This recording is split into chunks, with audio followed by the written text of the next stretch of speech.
When Reed Holloway saw a widow and her children eating scraps behind a frozen restaurant, he made a decision that would change 5 lives forever. In 1883 Montana Territory, showing mercy to a thief's widow could cost you everything: your reputation, your business, even your life.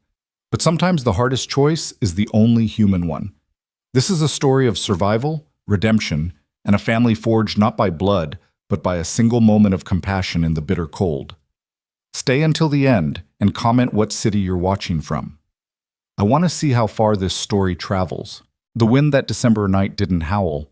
It screamed. It came down from the mountains like something wounded and furious, tearing through the narrow streets of Clemens Ridge, Montana Territory, carrying with it the kind of cold that made men question whether spring would ever return. Reed Holloway had his head down against it, collar turned up, hat pulled low, moving through the darkness with the practiced gait of a man who'd learned long ago that the world didn't care whether you were ready for what it threw at you. He'd been at the Mercantile, settling accounts, staying later than he should have because avoiding the empty ranch house had become something of a habit. 2 years now since Sarah died. 2 years since he'd buried her and the son who never drew breath, laid them both in the frozen ground on a day much like this one. The house still smelled like her sometimes, or maybe that was just his mind playing tricks, holding on to something that was already gone. Reed wasn't a large man, but he was built like the work he did. Lean, hard, weathered by 34 years of Montana winters and summers that were nearly as brutal. His face was all angles and sunlines, his hands scarred and capable, his eyes the color of weathered denim. People in town said he'd gotten quieter after Sarah passed, that the light had gone out of him. They weren't wrong. He was cutting through the alley behind Morrison's restaurant when he heard it, a sound so small it almost got lost in the wind. A child's voice, thin and frightened. Reed stopped, every instinct suddenly alert. He'd heard coyotes make sounds almost human on cold nights, but this was different. This was real. The alley was dark, lit only by the pale spill of lamplight from Morrison's back window. Reed moved toward the sound, and that's when he saw them. A woman, thin as a fence post, was crouched beside 3 wooden crates pushed against the restaurant's back wall, trying to shield 2 children from the wind with her own body. The children, a boy maybe 7 or 8, a little girl who couldn't have been more than 5, were pressed against her, their clothes threadbare and inadequate, their faces hollow with the kind of hunger that takes weeks to carve into young bones. The woman was dividing something in her hands, breaking it into pieces with fingers that trembled from more than just cold. Biscuits, Reed realized. Hard, leftover biscuits, probably pulled from Morrison's trash. She was giving the larger pieces to the children, keeping almost nothing for herself. "Eat slow," she was telling them, her voice hoarse and gentle. "Make it last. That's all there is tonight." Reed felt something crack open in his chest, something that had been frozen solid for 2 years. The little girl looked up then, and her eyes caught the lamplight. They were huge in her thin face, dark and frightened and so tired. She clutched the biscuit in both hands like it was precious, like it was everything. "Mama," she whispered, "I'm still hungry." The woman's face, God, her face. She pulled the child closer, and Reed saw her fighting tears, fighting the complete helplessness of having nothing more to give. "I know, baby. I know. Just eat what you have. We'll find something tomorrow." But there wouldn't be anything tomorrow.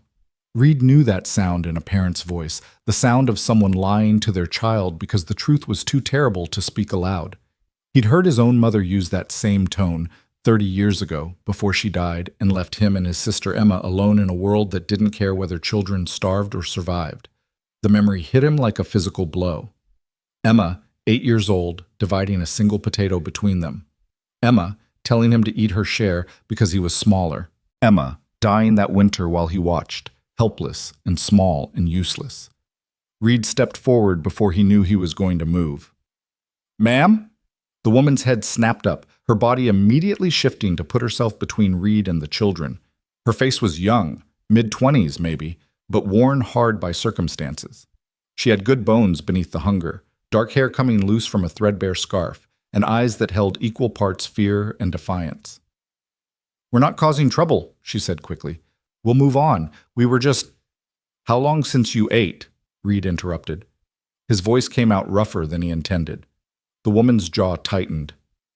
That's not your concern. How long? She stared at him, this stranger emerging from the darkness, and something in his face must have convinced her he wasn't going to hurt them because her shoulders sagged slightly. 2 days. Real food, I mean. We've had scraps. 2 days. Reed looked at the children again. The boy was watching him with wary, old eyes, one thin arm wrapped protectively around his sister. The little girl had started crying silently, tears cutting clean tracks through the dirt on her face. Reed felt rage, clean and pure, burning through the numbness that had become his constant companion. Not rage at this woman, but at a world that let children eat garbage in the cold while men like Morrison threw away more food than these three could eat in a week. Come with me, he said. The woman shook her head immediately.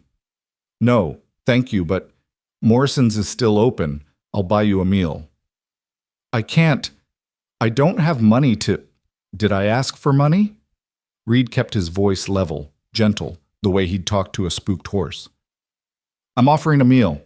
Hot food. For you and your children.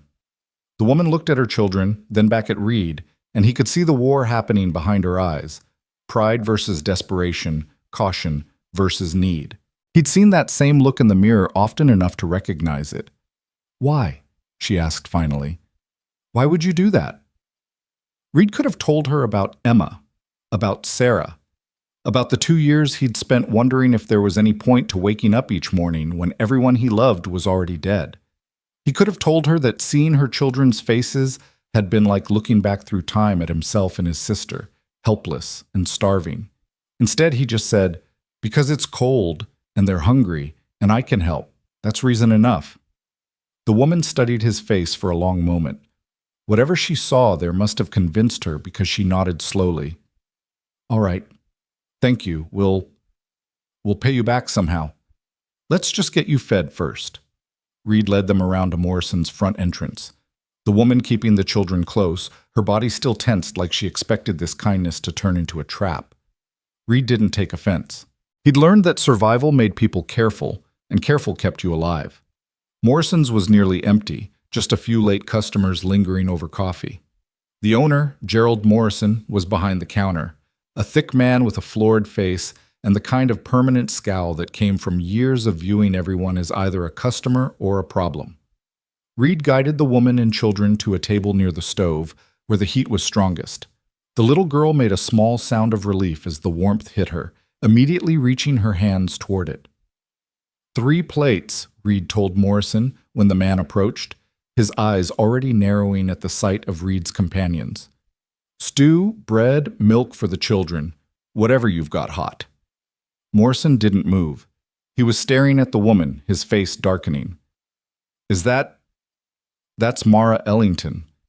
The woman, Mara, went very still. Reed looked between them, sensing something bad coming. I know exactly who she is, Morrison continued, his voice rising. The thief's widow. Got some nerve showing your face here, Mara. Mara's face had gone pale, but she lifted her chin. My husband wasn't a thief. That's not what the mine company said. Owen Ellington stole from them, and he died because he was a thief and a coward. That's not true. $300 he took. $300 that your family still owes. Morrison crossed his thick arms. So no, you don't get to eat here. You don't get to sit in my establishment like decent people. You're the widow of a thief, and as far as I'm concerned, that makes you... Reed stood up. He didn't raise his voice, didn't make any sudden movements, but something in the way he rose, slow and deliberate, made Morrison stop talking. You'll watch your mouth, Reed said quietly. Morrison blinked, seeming to remember that Reed was there. Now, Reed, I know you're trying to be charitable, but you don't understand the situation. I understand just fine. You're insulting a woman and her children who are hungry and cold. What I don't understand is why you think that's acceptable. Her husband was a thief. Was he? Reed's voice was still quiet, but something in it made people at other tables turn to look. Were you there? Did you see him steal? The mine company said, I asked what you saw. Morrison's face was getting redder. Everyone knows Owen Ellington took that money before the mine collapsed. He died in that collapse because he was down there where he shouldn't have been. He died trying to get the men out, Mara said, her voice shaking but firm. He died trying to save them, and he never stole anything. They blamed him because he was asking questions about safety, about the timber supports, about things that weren't his business. Morrison cut her off. Your husband made accusations, Mara. He stirred up trouble. And when that mine came down, he got what was coming to him along with 6 other men. The company found money missing from the office, and Owen was the last one in there. Facts are facts. The facts are that my husband is dead, and I have 2 children to feed, and everything we had is gone. Mara's voice cracked. We're not asking for charity. We're not asking for anything except to be left alone. You're still in debt, $300. Until that's paid. How much? Reed interrupted. Morrison turned to him. What? How much does she owe for the debt you say her husband left? $300, like I said, but what's that got to do with... And how much are meals here? For 3 people. Morrison's eyes narrowed suspiciously. $1.50. Reed reached into his coat and pulled out a leather wallet. He counted out bills slowly, precisely, and set them on the table. 300 and 150. That's 300 for the debt, he said, and $1.50 for tonight's meal. The debt is paid in full. Now bring the food. The restaurant had gone completely silent. Morrison stared at the money like it might bite him. Reed, you can't be serious. You're going to pay off the debt of a thief? I'm paying off a debt you claim exists. Whether it's legitimate or not isn't my concern right now. What concerns me is that there are 2 children at this table who haven't eaten in 2 days, and you're standing here running your mouth instead of feeding them. So either you bring the food I've paid for, or I take my money back and we walk across the street to the hotel restaurant, and I make sure everyone in town knows why. Morrison's face worked through several expressions: anger, confusion, calculation. Finally, greed won. He snatched up the bills. Fine, but don't think this makes her respectable. Don't think... The food, Morrison. Now. The owner stomped away toward the kitchen, muttering under his breath. Reed sat back down and found Mara staring at him with an expression he couldn't quite read.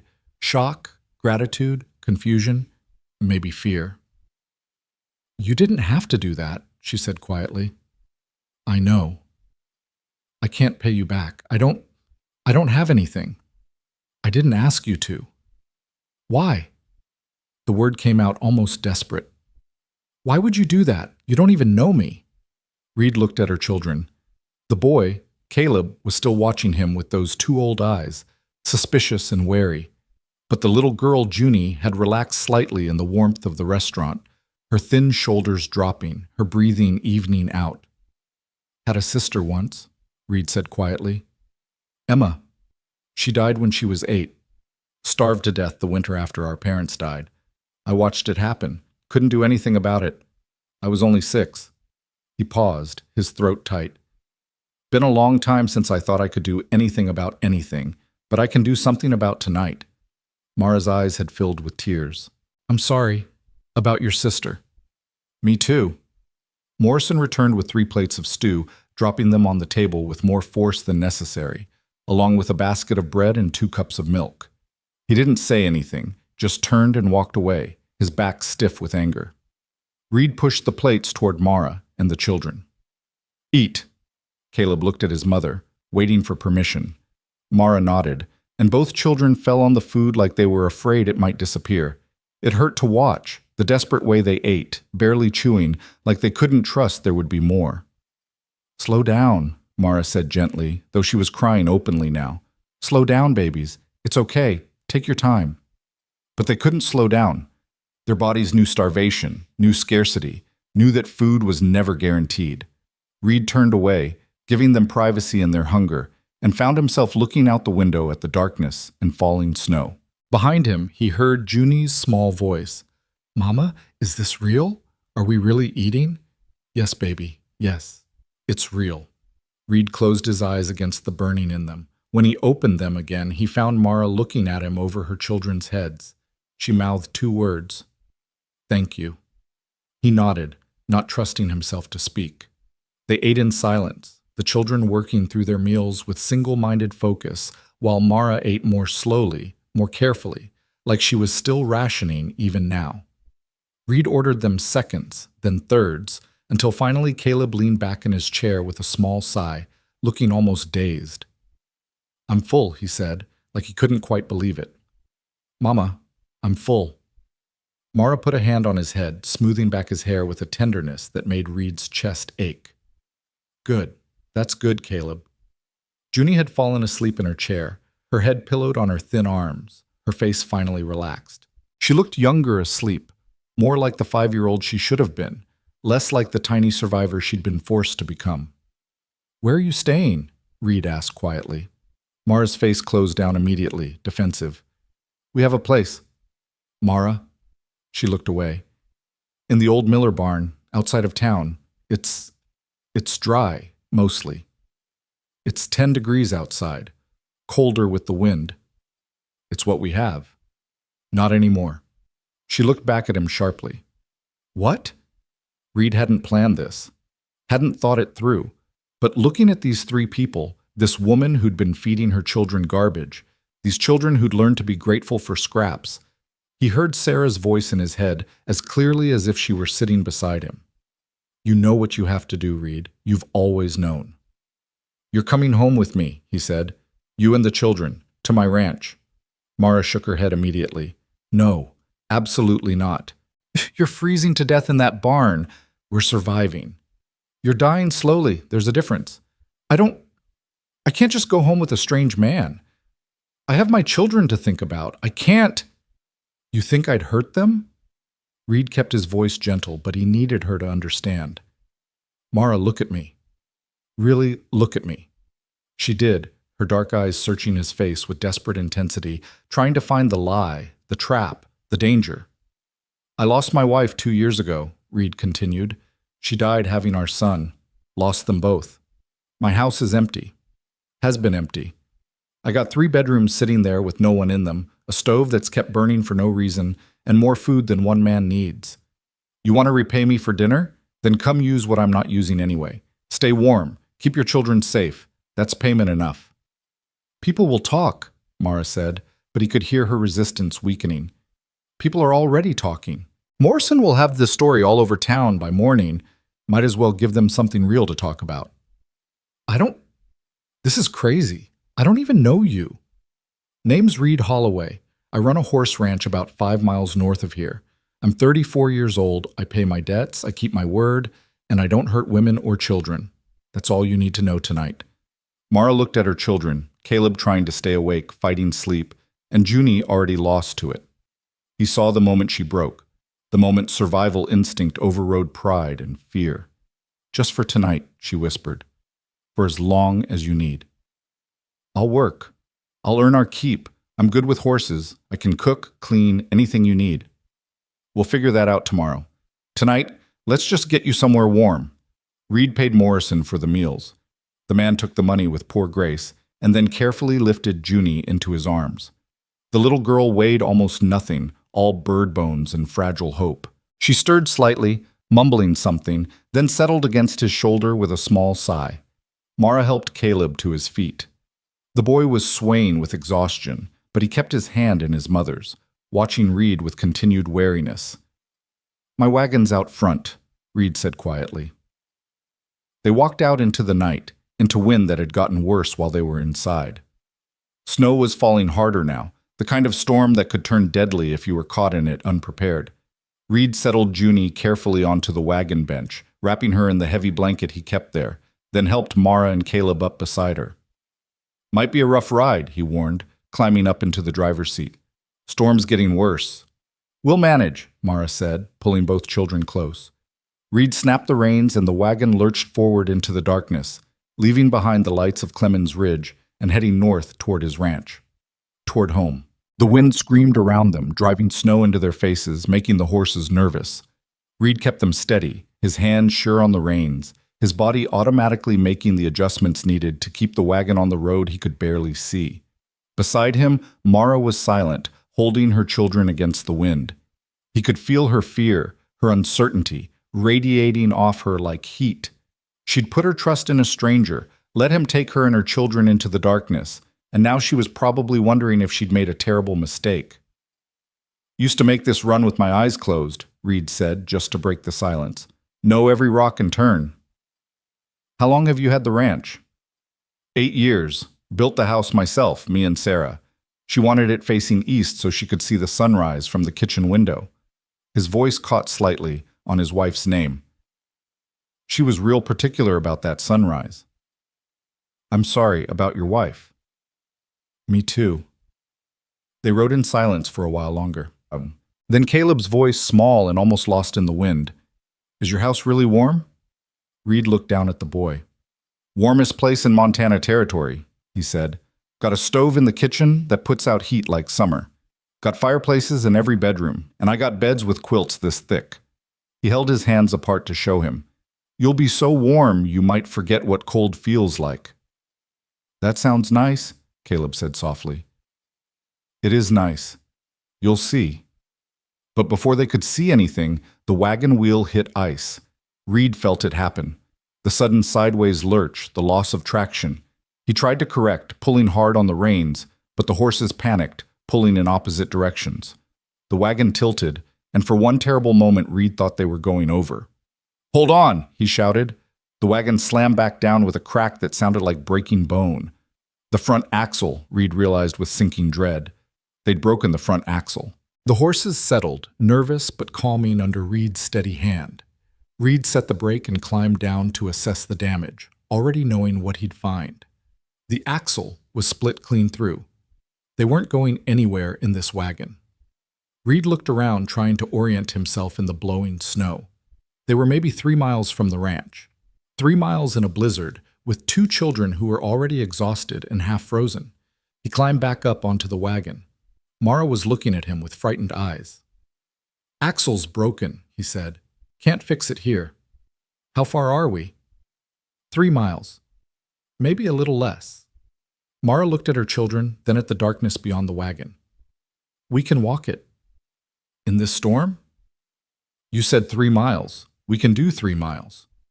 Reed studied her face, the determination there, the fierce protectiveness. She would walk through hell itself if it meant keeping her children alive. He understood that, respected it. "All right," he said. "But we do this smart. I'll carry Junie. You help Caleb. We stick together, we move steady, and we don't stop until we reach the house." "I can walk," Caleb protested, but his voice was weak. "I know you can," Reed said, "but it'll be faster if I help. That okay with you?" The boy nodded reluctantly. Reed lifted Junie carefully, wrapping her completely in the blanket until only her face showed, then settled her against his chest inside his open coat, giving her his body heat. The little girl stirred, her eyes fluttering open. "Where are we?" she mumbled. "Going home, baby," Mara said, stroking her daughter's face. "Going somewhere warm." Reed helped Mara and Caleb down from the wagon, then unhitched the horses and turned them loose. They'd find their way to the ranch eventually. Horses were smart that way. "Ready?" he asked. Mara took Caleb's hand in hers, wrapping her other arm around him. "Ready." They walked into the storm. The wind was brutal, driving snow into their faces like needles, stealing their breath, making every step a battle. Reed led the way, Junie's weight in his arms, her small face pressed against his chest. Behind him, he could hear Mara's ragged breathing, could hear her talking to Caleb in a steady stream of encouragement. "That's it, baby. 1 foot, then the other. We're almost there. You're doing so good. I'm so proud of you." But they weren't almost there. They were maybe a mile in, with 2 more to go, and already Reed could feel Caleb struggling. The boy was trying, God, he was trying, but his little body had been pushed beyond its limits. Reed stopped. "Mara." She looked at him, snow coating her hair and eyelashes. "Give me Caleb." "What?" "I'll carry them both. You're stronger without the weight." "You can't carry both." "Yes, I can. Trust me." Mara hesitated, then nodded. Reed carefully adjusted Junie so she was settled on his left hip, then crouched down. "Climb on, Caleb. Get on my back." The boy looked at his mother. Mara nodded, and Caleb slowly climbed onto Reed's back, wrapping his thin arms around Reed's neck, his legs around Reed's waist. Reed stood, adjusting to the weight. It hurt, his back protesting, his arms already aching, but he'd carried heavier loads. He'd manage. "Let's go," he said. They walked, and walked, and walked. Time stopped meaning anything. There was only the next step, and the next, and the next. Reed's world narrowed to the children in his arms, their weight, their warmth, the precious evidence that they were still alive. Behind him, Mara matched him step for step, never complaining, never asking to stop. Reed's legs were screaming. His arms had gone numb. Junie was a dead weight against his chest, either asleep or unconscious. He couldn't tell. Caleb's grip around his neck had loosened. The boy's body slumped against his back. "Mara," he said, his voice rough. "Talk to me. Need to know you're still there." "I'm here." Her voice was faint but steady. "I'm here, Reed. Tell me about Owen, your husband." "Why?" "Need to hear your voice. Need to know you're okay." Silence, then, "He was good. Owen was good. He loved our children more than anything. He worked hard. He tried to do right." Her voice broke. "He didn't steal anything. He wouldn't. But no one believes that. No one except me." "I believe you," Reed said. "Why?" "Because I've seen liars, and you're not one. Because Morrison's story doesn't make sense. And because a man who steals doesn't die trying to save other men." Mara made a sound that might have been a sob or a laugh. "Thank you. Thank you for saying that." "We're going to clear his name," Reed said. The words came out without planning, but once they were said, he knew they were true. "I don't know how yet, but we will. I promise you that." "You don't have to." "I know, but I'm going to anyway." They kept walking. Reed's vision was starting to blur. His legs were barely responding to his commands.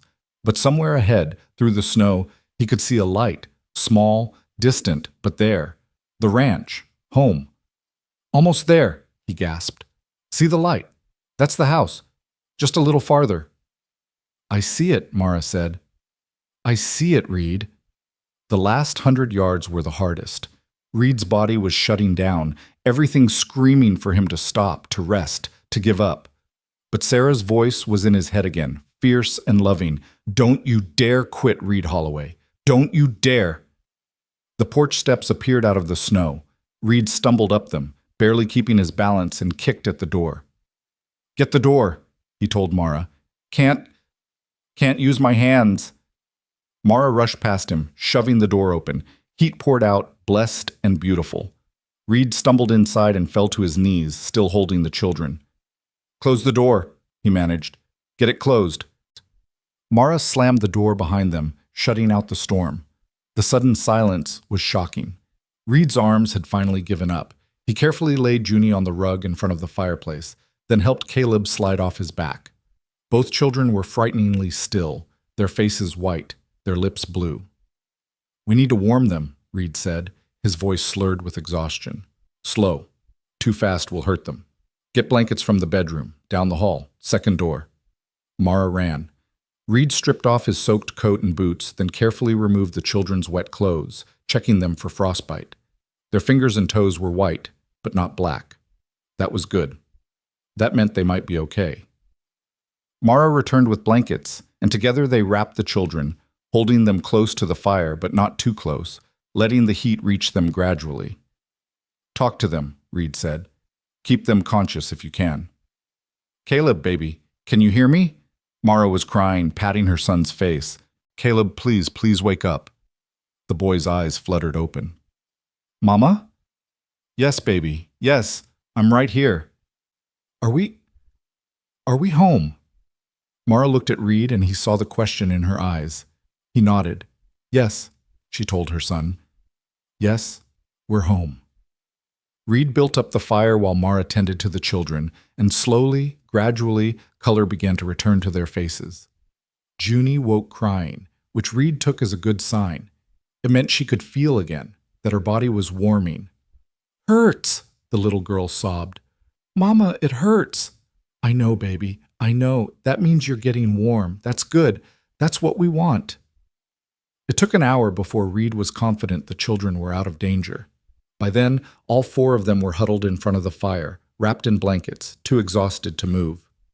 "Thank you," Mara whispered. Reed, thank you. You saved their lives. You saved them, Reed corrected. You kept them alive this long. I just helped with one night. That one night made all the difference.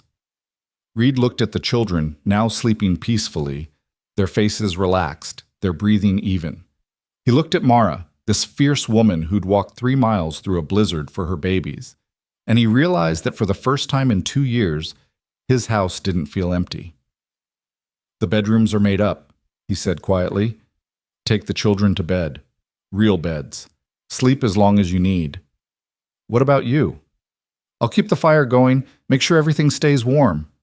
Mara reached out and touched his hand. Just briefly, just a moment of contact, but it was the first time anyone had touched him with kindness since Sarah died. Thank you, she said again, for everything.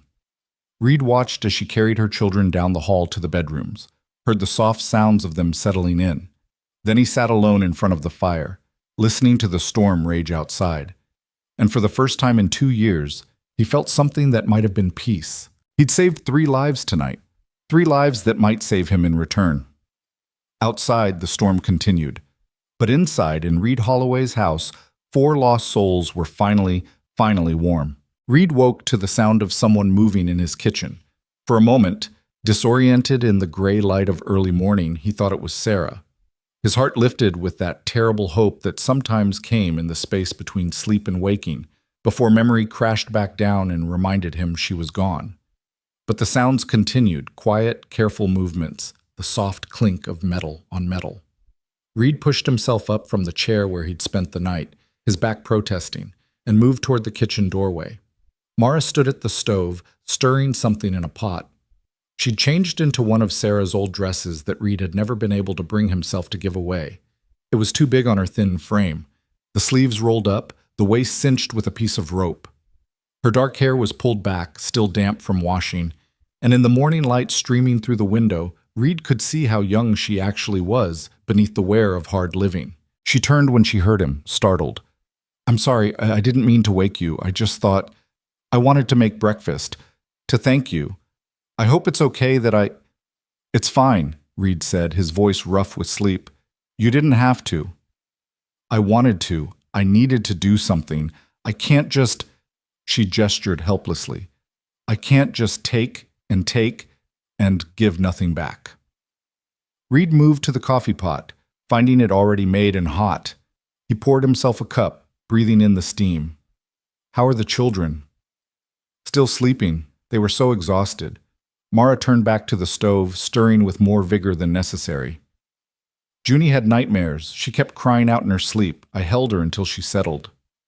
That's normal, after what they went through. After what I put them through, you mean? Mara's voice was tight, bitter. I'm their mother. I'm supposed to protect them, and instead I had them eating garbage and sleeping in a barn. You kept them alive. That's what matters. Barely. She set down the spoon with a sharp click. Do you know what that feels like?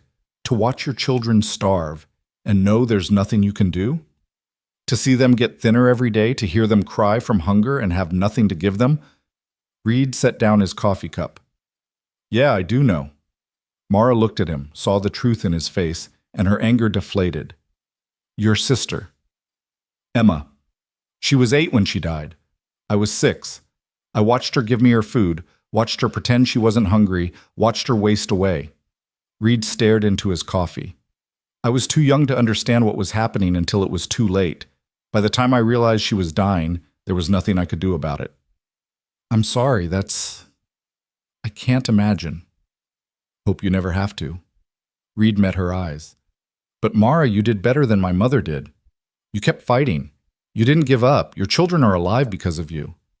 Mara's eyes filled with tears. She turned away quickly, wiping at her face with her sleeve. The oatmeal's almost ready. There's eggs too if you want them. Reed recognized the deflection for what it was. She'd exposed enough vulnerability for one morning. Oatmeal's good. Thank you.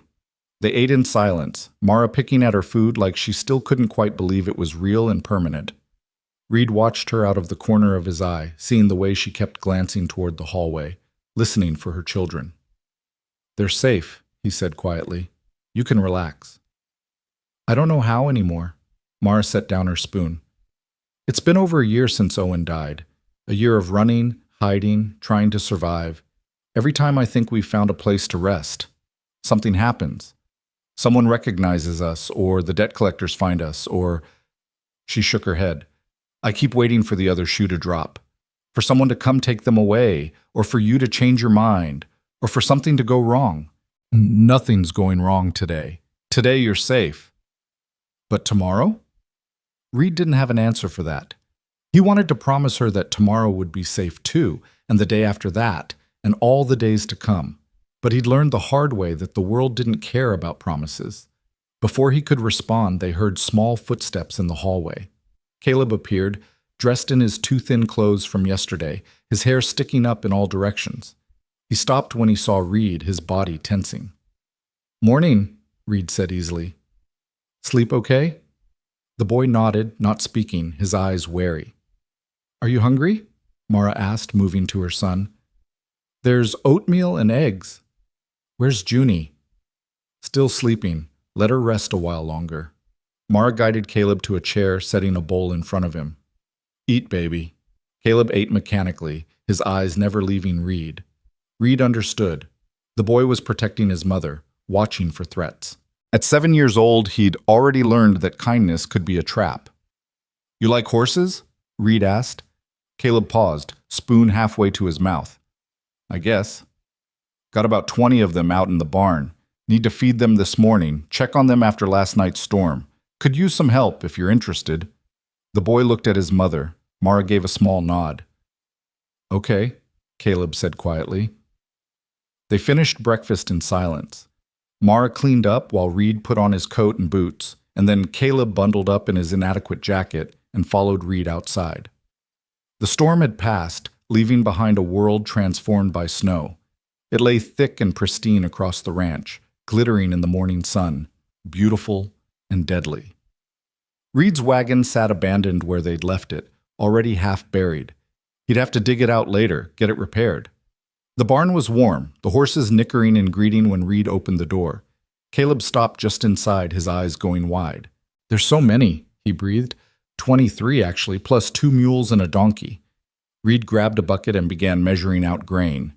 "I breed them, train them, sell them.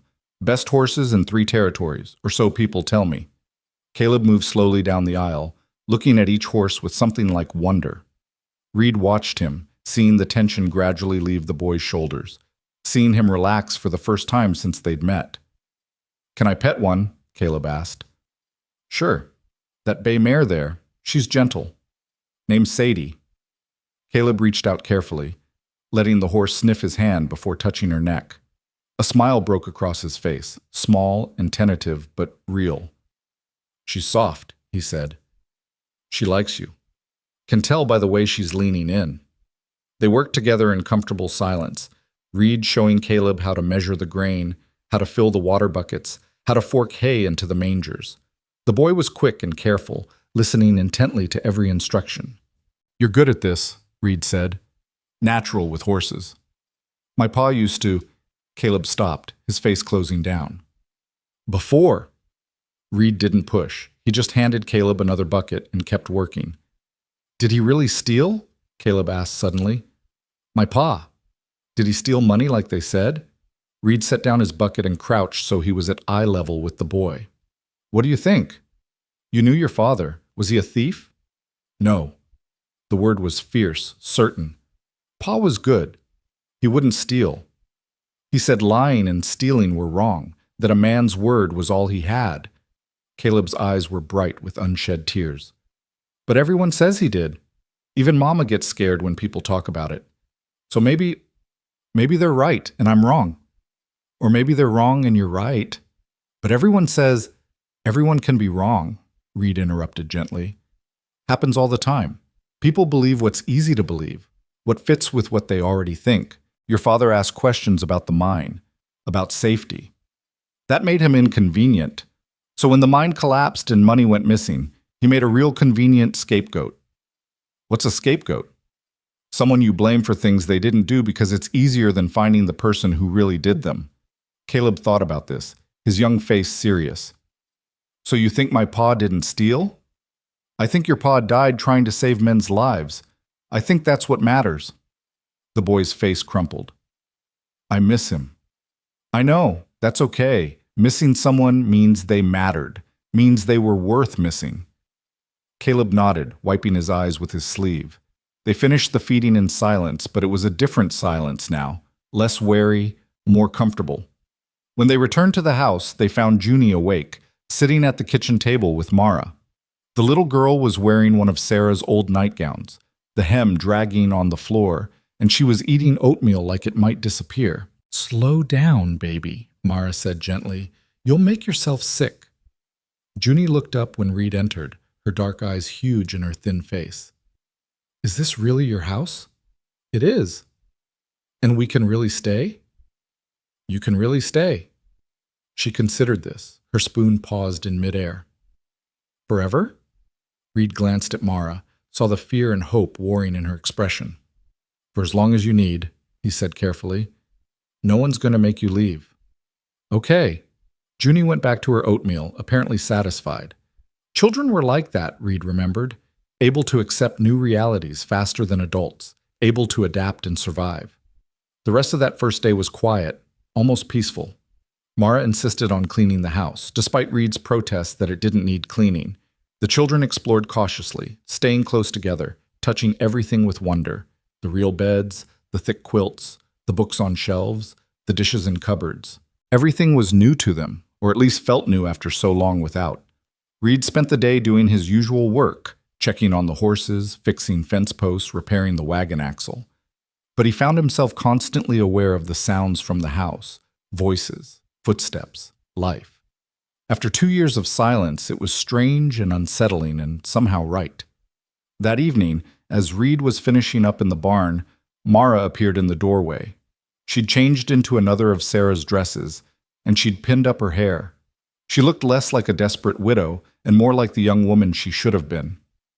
"Dinner's ready," she said. "If you're hungry." "I'm hungry." They walked back to the house together, not talking, but the silence was comfortable. Inside, the kitchen was warm and smelled like stew and fresh bread. The children were already at the table, clean and dressed in improvised clothing, more of Sarah's old things, altered to fit as best as Mara could manage. They ate together, and for the first time, Reed didn't feel like he was sitting at his own table alone. The children were still quiet, still careful, but Junie smiled at him once, and Caleb actually asked a question about the horses. After dinner, while Mara cleaned up, Reed found himself telling the children about the ranch, about the horses and the work and the seasons. He hadn't talked this much in 2 years, hadn't had any reason to, but the children listened with rapt attention, especially when he told them about the foals that would be born in spring. "Can we see them?" Junie asked. "When they're born?" "If you're still here, sure." "We'll be here," Junie said with a child's certainty. "We live here now." Reed didn't correct her, even though he knew it wasn't that simple. Nothing ever was. That night, after the children were in bed, Reed and Mara sat by the fire. She was mending one of Caleb's shirts, her fingers quick and practiced despite the poor light. "They're getting comfortable," she said quietly. "Too comfortable, maybe. They're starting to think this is permanent." "Would that be so bad?" Mara's hand stilled. "Reed, we can't stay here forever. This isn't our home. You've been incredibly kind, but where else are you going to go?" The question hung in the air between them. "I don't know," Mara admitted finally. "But I can't just stay here living off your charity, taking advantage. You're not taking advantage. You've cooked 3 meals today, cleaned my entire house, and I watched you mending clothes by firelight. That's not charity. That's earning your keep. It's not enough." "Mara." Reed waited until she looked at him. "I'm not asking you to stay forever. I'm not asking you for anything except to let your children be warm and fed and safe. Can you do that? Can you let them have this for a while?" Mara's eyes filled with tears. "I'm scared. I'm scared that if they get used to this, it'll hurt worse when we have to leave." "Then don't leave. It's not that simple." "Why not?" "Because," Mara set down her mending, her hands shaking. "Because people talk, Reed. Because you're a single man and I'm a widow, and if I stay here, people will say things. They'll say I'm your... My what? My housekeeper? Because that's what you are." "You know that's not what they'll say." Reed did know. He'd already thought about what Morrison would tell people, about what the gossips in town would make of Reed Holloway taking in the thief's widow. He didn't care. "Let them talk," he said. "Long as your children are safe, what does it matter?" It matters because talk can turn into action. It matters because people already think my husband was a thief. If they start thinking She couldn't finish the sentence. Then we make them think something else. How? Reed hadn't thought that far ahead, but once he said it, the idea crystallized. We find out what really happened at that mine. We prove your husband didn't steal anything. We clear his name. Mara stared at him. That's impossible. The mine company lied. Or someone there lied. Either way, there's truth somewhere, and we're going to find it. Why would you do that? Why would you risk? Because it's right. Because your kids deserve to know their father wasn't a thief. Because you deserve to stop running. Reed leaned forward. And because if we prove Owen didn't steal, then that debt Morrison claimed you owed, that disappears too. You're free. Reed, you can't fix this. It's too big. Maybe, but I can try. They sat in silence, the fire crackling between them. Finally, Mara spoke, her voice barely a whisper. Why are you being so kind to us? Reed looked into the fire, seeing Sarah's face in the flames, hearing Emma's voice in the wind outside. Because nobody was kind to my sister when she needed it. Because my wife died and I couldn't save her. Because for 2 years I've been walking around half alive, just going through motions. Then I saw you and your kids eating garbage in the snow, and something in me just broke open. Or maybe woke up, I don't know. He met her eyes. I can't bring back Emma or Sarah, but I can help you. So that's what I'm going to do. Mara wiped at her eyes. I don't know what to say. Don't say anything. Just let your kids sleep safe tonight. That's enough. But that night, safety felt further away than ever. Reed was awakened by the sound of Junie screaming. He was out of bed and running before he was fully awake, his heart pounding. He crashed through the door of the children's room to find Mara already there, holding Junie, while the little girl sobbed and shook. What happened? Reed asked, breathing hard. Nightmare, Mara said, rocking her daughter. Just a nightmare, baby. You're safe. You're safe. But Junie couldn't stop crying, couldn't stop shaking. The cold, she sobbed. Mama, the cold. It was so cold and I couldn't move and you were gone and… Shh. I'm right here. I'm not going anywhere. Caleb was awake too, sitting up in his bed, his face pale. Reed moved to him, putting a hand on his shoulder. You okay? The boy nodded, but his eyes were fixed on his sister. It took nearly an hour to calm Junie down, and even then she wouldn't let go of her mother. Finally, Mara carried her to her own room, Caleb following like a shadow, and Reed heard them all settle into one bed together. He stood in the hallway, listening to Mara's soft voice singing something low and gentle, and he felt the weight of responsibility settle on his shoulders like a physical thing. These people were damaged, traumatized by loss and hunger and cold. Keeping them fed and warm wasn't enough. He had to help them heal, but he didn't know how. The next morning, Reed rode into Clemens Ridge. He needed supplies, but more than that, he needed information. If he was going to clear Owen Ellington's name, he needed to know what really happened at that mine. The town was buzzing. Reed could feel it the moment he rode in, eyes following him, whispers starting up, people turning to stare. Morrison had done his work well. Everyone knew about Reed taking in the widow and her children. Reed ignored it, tying his horse outside the mercantile and heading inside. Sam Fletcher, the owner, looked up from behind the counter, his face carefully neutral. Morning, Reed. Sam, need some supplies. Sure thing. But Sam's voice was stiff, formal, different from usual. Reed began gathering what he needed: flour, sugar, coffee, dried beans, fabric for making the children proper clothes. As he worked, he felt eyes on him. 2 women at the fabric counter were whispering, their voices just loud enough to be heard. Heard he's got her living there. The Ellington woman. Scandalous. A widow and a widower under one roof? And those children, children of a thief. Reed's hands tightened on the bag of flour he was holding. He set it down carefully and turned to face the women. Beg your pardon, he said quietly, but you're talking about guests in my home. I'd appreciate if you'd show them respect. The women's faces flushed red. We didn't mean... You did mean, but you're wrong. Owen Ellington wasn't a thief, and his widow and children deserve better than your gossip. The mine company said, the mine company lied. Reed's voice was hard now, cutting. Owen Ellington died trying to save men's lives. If you can't speak about him with respect, then don't speak about him at all. He turned back to his supplies, his heart pounding. Behind him, he heard the women leave in a huff. Sam was staring at him. You're making enemies, Reed, Sam said quietly. Don't care. The mine company's powerful. If you start asking questions, then I'll ask questions. Sam, you knew Owen. Was he a thief? Sam was quiet for a long moment. No, he said finally. No, Owen was good people. But Reed, the evidence, what evidence? $300 missing and Owen was the last one in the office? That's not evidence, that's convenience. You can't prove, not yet, but I'm going to. Reed met Sam's eyes. I need to know about the mine collapse. What really happened?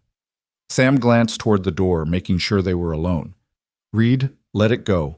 Owen's dead. Mara and the kids need to move on. They can't move on while everyone thinks her husband was a thief. Help me, Sam, please. Sam sighed, rubbing his face. All right, but not here. Come by my house tonight after dark. I'll tell you what I know. That night, after the children were asleep, Reed rode back to town. Sam's house was on the edge of Clemens Ridge, a small cabin with a light burning in the window. Sam let him in quickly, checking to make sure no one had seen. This is crazy, Sam said, pouring them both whiskey. You know that, right? Yeah. Tell me about the mine. Sam sat down heavily. The Paradise Mine. Been operating for 5 years. Good silver vein, or so they said. Owen worked there for 3 years, started as a mucker, worked his way up to shift supervisor. He was smart, good with numbers, good with men. And about 6 months before the collapse, he started asking questions.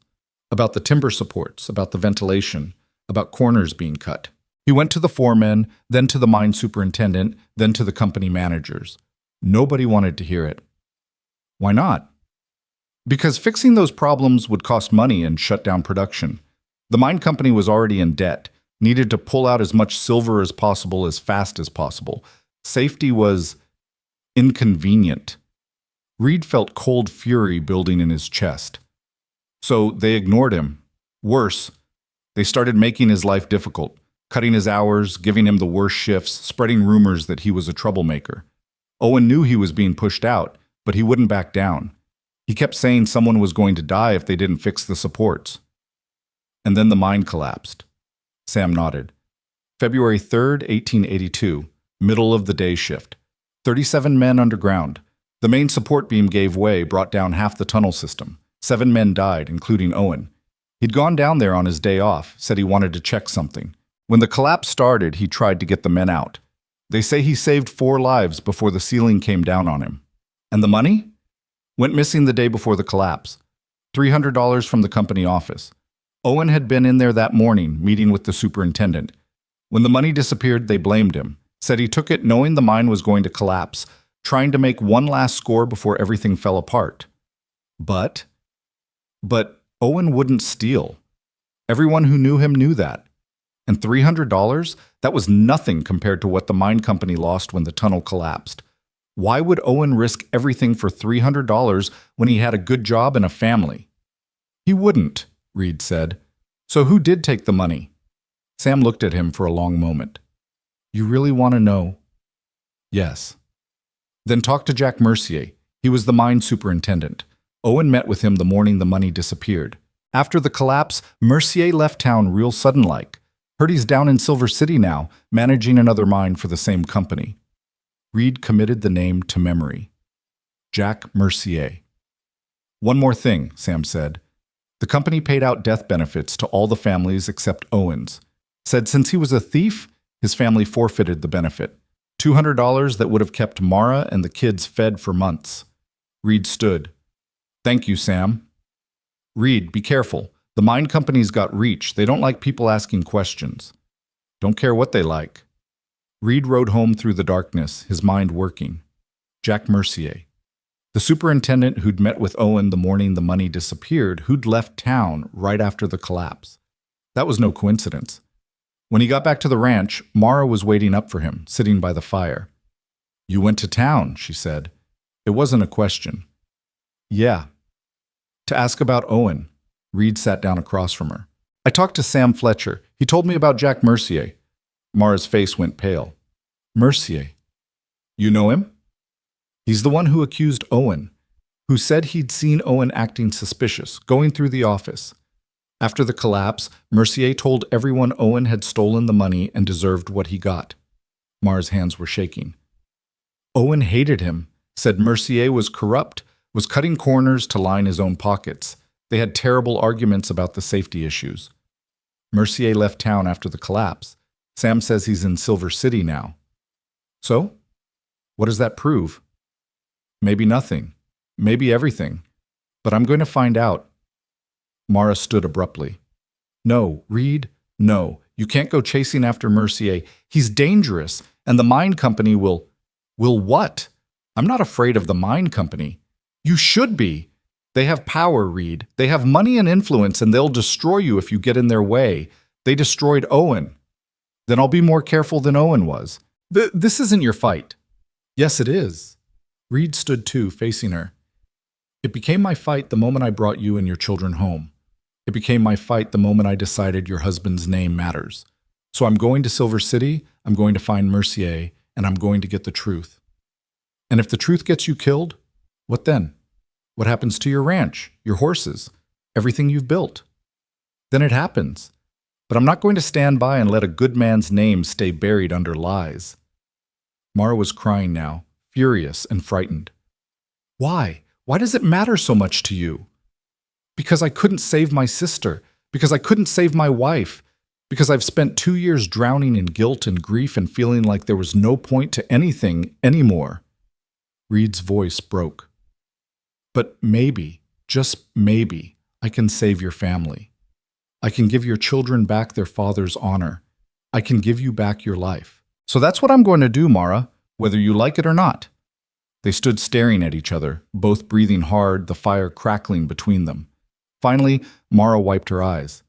"When do you leave?" she asked quietly. 3 days. Soon as I get everything arranged here. I'm coming with you." "No. You're staying with the children. Reed, Mara, they need you here. They need to feel safe, to know you're not going to disappear. I'll be back in a week. Less, if I can manage it." She wanted to argue. He could see it in her face, but she knew he was right. "Be careful," she whispered. "Please. We've lost enough already." Reed nodded, not trusting himself to speak. He left for Silver City 3 days later with enough supplies for a week and a determination that bordered on reckless. Mara and the children stood on the porch watching him go, and Reed felt the weight of their trust like a physical thing. He couldn't fail them. He wouldn't. Silver City sprawled across the valley like a wound that wouldn't heal, all raw wood and mud streets and the constant thunder of stamp mills crushing ore. Reed rode in on the 4th day, his body aching from hard travel, his mind sharp with purpose. The town was twice the size of Clemens Ridge, full of miners and merchants, and the kind of desperate energy that came from men chasing silver dreams that rarely came true. Finding Jack Mercier took less time than Reed expected. The man had an office in the mine company building on the main street, his name painted on the door in fresh gilt letters. Reed stood outside for a moment, studying the building, noting the armed guards at the entrance, the expensive glass windows, the signs of wealth built on the backs of men who worked underground for wages that barely kept them alive. He walked in like he belonged there. The clerk at the front desk looked up, his expression shifting from bored to suspicious in an instant. "Help you?" "Need to see Jack Mercier." "Mr. Mercier doesn't see people without an appointment." Reed pulled out a silver dollar and set it on the desk. "Make an exception." The clerk eyed the coin, then Reed's face, calculating. "What's this about?" "Business from Paradise Mine, Clemens Ridge." The man's expression changed, became wary. "Wait here." Reed waited, studying the office.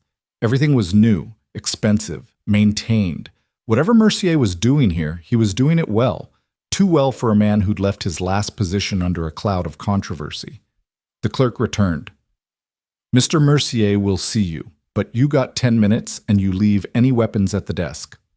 Reed unbuckled his gun belt and handed it over, following the clerk down a hallway to a heavy oak door. The clerk knocked once, then opened it. Jack Mercier sat behind a massive desk, a man in his 40s with slicked back hair and the kind of soft hands that never touched a shovel. He looked up when Reed entered, his expression carefully neutral. "You wanted to see me about Paradise Mine," Mercier said. His voice was smooth, practiced. "I don't work there anymore." "I know, you left right after the collapse." Mercier's eyes narrowed slightly. "I left because I was offered a better position here. The collapse was a tragedy, but these things happen in mining. What's your interest in it?" "Owen Ellington." The name hung in the air between them. Mercier's face hardened. "The thief." "What about him?" "He wasn't a thief. The evidence said otherwise." "What evidence?" $300 missing and Owen being in the office that morning. That's not evidence, that's convenience. Reed moved closer to the desk. "You accused a dead man of theft to cover your own corruption." Mercier stood slowly, his face flushing red. "You need to leave. Now." "Owen knew you were cutting corners on safety. He documented it, complained about it, threatened to go to the territorial authorities. So you framed him for theft, and when the mine collapsed, you let a dead man take the blame for your failures. You can't prove any of that." "Not yet, but I will." Mercier smiled, but it didn't reach his eyes. "You're wasting your time. Owen Ellington was a troublemaker who stole company money. The mine company investigated thoroughly and found him guilty. His widow and children are living off charity because he destroyed their reputation. That's the truth, Mr. Holloway, and nothing you do will change it." Reed felt cold rage settle in his chest. "You know who I am." "Of course, I make it my business to know who's asking questions about Paradise Mine. You think you're the first person to come sniffing around, trying to make something out of tragedy? You're not. And you won't be successful, just like the others weren't." "What others?" Mercier sat back down, relaxed now, confident. "Owen's brother came here last year, made all kinds of accusations, threatened lawsuits, made a general nuisance of himself. Know where he is now?" Reed's stomach dropped. "Where?" "Left town suddenly. Heard he moved to California or Oregon or somewhere far away where he learned to mind his own business." Mercier's smile widened. "Smart man, eventually." The threat was clear. Reed didn't react to it, just stood there studying Mercier's face, memorizing every detail. "You're wrong about one thing," Reed said quietly. "I'm not like the others. I'm not going anywhere until I prove what you did. Then you're going to have a very long, very unpleasant stay in Silver City." Mercier gestured to the door. "We're done here. And Mr. Holloway, if I were you, I'd worry less about dead men's reputations and more about keeping that widow and her children safe. Accidents happen, especially to people who don't know when to quit." Reed moved before he thought about it, his hand slamming down on Mercier's desk hard enough to make the man jump. "You threaten them again," Reed said, his voice deadly quiet. "And I'll kill you. I don't care about your company, your guards, or your money. You touch those children. You even think about touching them, and I will end you. Are we clear?" Mercier had gone pale, but he recovered quickly. "That's a threat against my life. I have witnesses." "No, that's a promise. Remember the difference." Reed turned and walked out, collecting his gun belt from the wide-eyed clerk. His hands were shaking with rage as he buckled it back on. He'd learned nothing useful, except that Mercier was guilty as hell and dangerous enough to threaten a widow and her children. Reed needed help, real help. Someone who understood how to fight the mine company legally, who had the resources and knowledge to dig up evidence that would stick. He needed a lawyer. He found one that evening in a saloon on the edge of town. Thomas Brennan was drinking alone at a corner table, a man in his 50s with graying hair and the tired eyes of someone who'd seen too much of the world's ugliness. Reed had gotten his name from the hotel clerk, who'd said Brennan was the only honest lawyer in Silver City, which made him either very brave or very stupid. "Mr. Brennan?" The man looked up. "Depends on who's asking." "Reed Holloway, I need legal help with a mine company case." Brennan laughed, a bitter sound. Then you came to the wrong lawyer. I don't take mine company cases anymore. Why not? Because I like being alive. Brennan gestured to the empty chair. But sit down anyway. I'm curious what kind of fool walks into Silver City asking questions about mine companies. Reed sat, ordered whiskey for both of them, and told Brennan the story. Owen Ellington, the Paradise Mine collapse, the missing money, Mercier's threats. Brennan listened without interrupting, his expression growing darker with each detail. You're right about one thing, Brennan said when Reed finished. Owen was framed. I'd bet my practice on it. Can you prove it? Maybe, but it'll be dangerous and expensive and might get us both killed. I'll pay whatever it costs. Brennan studied him. Why? Why risk everything for a dead man's reputation? Reed thought about Mara's face when she talked about Owen, about Caleb's fierce defense of his father, about little Junie asking if they were really home. Because his family deserves the truth, Reed said simply. Brennan was quiet for a long moment, then he nodded. All right, I'll help you. But we do this carefully, legally, by the book. No more confronting Mercier directly, no more threats. We gather evidence, build a case, and take it to the territorial court. How long will that take? Months? Maybe a year. I don't have a year. The longer Mara and her children live under that cloud, the worse it gets. Then we'll work fast. Brennan pulled out a notebook. First thing we need is the original mine company records, safety reports, financial documents, everything Owen filed before the collapse. They'll have copies at the territorial office in Helena. Can you get them? I can. I still have contacts from when I worked for the territory. Brennan wrote something down.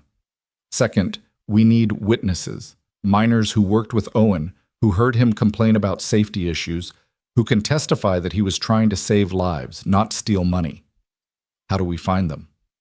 Most of the survivors from Paradise Mine are scattered now, working other mines, other towns, but I can track them down. Brennan looked up. This is going to cost money, Reed. Legal fees, travel expenses, witness payments. You prepared for that? Reed thought about his savings, built up over 8 years of careful ranching. I'm prepared. Then let's get started. Reed stayed in Silver City for 3 more days while Brennan began the investigation. They started with the county records office, digging through files from the mine collapse. What they found was damning in its absence. All of Owen's safety reports had been removed from the file. Every complaint, every warning, every documented concern was simply gone. Someone cleaned this file, Brennan said, his voice tight with anger. Removed anything that would make the mine company look negligent. Mercier? Probably, or someone working for him. Brennan made notes. But here's the thing about records. They leave traces. Owen would have kept his own copies. Where would his personal effects be? Reed felt something sink in his chest. Mara would have them, if they survived. Then that's where we start next. But before Reed could leave Silver City, trouble found him. He was walking back to his hotel on the 3rd night when 3 men stepped out of an alley. They were big, rough-looking, the kind of men who got paid to solve problems with violence. Reed Holloway, the largest one asked. Reed's hand moved to his gun. Who's asking? Message from Mr. Mercier. Stop asking questions about Paradise Mine. Stop bothering people. Go home and forget about Owen Ellington. And if I don't? The man smiled, showing broken teeth. Then we make sure you can't ask any more questions. Permanent-like. Reed's mind raced, calculating odds. 3 against 1, in a dark street with no witnesses. He could try to fight, but the smart move was to talk his way out. Tell Mercier I got his message, Reed said carefully. I'll think about it. Thinking time's over. We need your answer now. My answer is no. The men moved fast, but Reed was faster. He'd grown up fighting, learned to survive on the streets after Emma died, and he hadn't forgotten those lessons. He drew his gun as he moved, firing once into the ground between them. The shot echoed like thunder in the narrow street. The men froze. Next one goes center mass, Reed said, his voice steady despite his racing heart. Your choice. The leader's hand was on his own gun. You can't shoot all 3 of us. No, but I'll get you first. That a trade you're willing to make? The moment stretched out, taut and dangerous. Then voices sounded from the main street, people responding to the gunshot. The leader's eyes flicked toward the sound, calculating. "This ain't over," he said. "Yes, it is. Tell Mercier if he sends anyone after me again, I'll go straight to the territorial marshal. Tell him I got a lawyer now, got documentation, got witnesses. Tell him if anything happens to me, everything I know goes straight to the authorities. He touches me, he touches the widow Ellington or her children, and his whole operation comes down. Make sure he understands that." The men backed away, disappearing into the darkness. Reed kept his gun drawn until they were gone, then holstered it with shaking hands. His bluff had worked, but it had been close. Too close. He packed that night and left before dawn, riding hard for home. He'd been gone 6 days, and every mile that separated him from Mara and the children felt like a weight pressing on his chest. Mercier's threat echoed in his mind. Accidents happen, especially to people who don't know when to quit. Reed pushed his horse harder. He reached the ranch 3 days later, exhausted and filthy from hard travel. The sun was setting as he rode up, painting the house in gold and shadow. He'd never been so relieved to see anything in his life.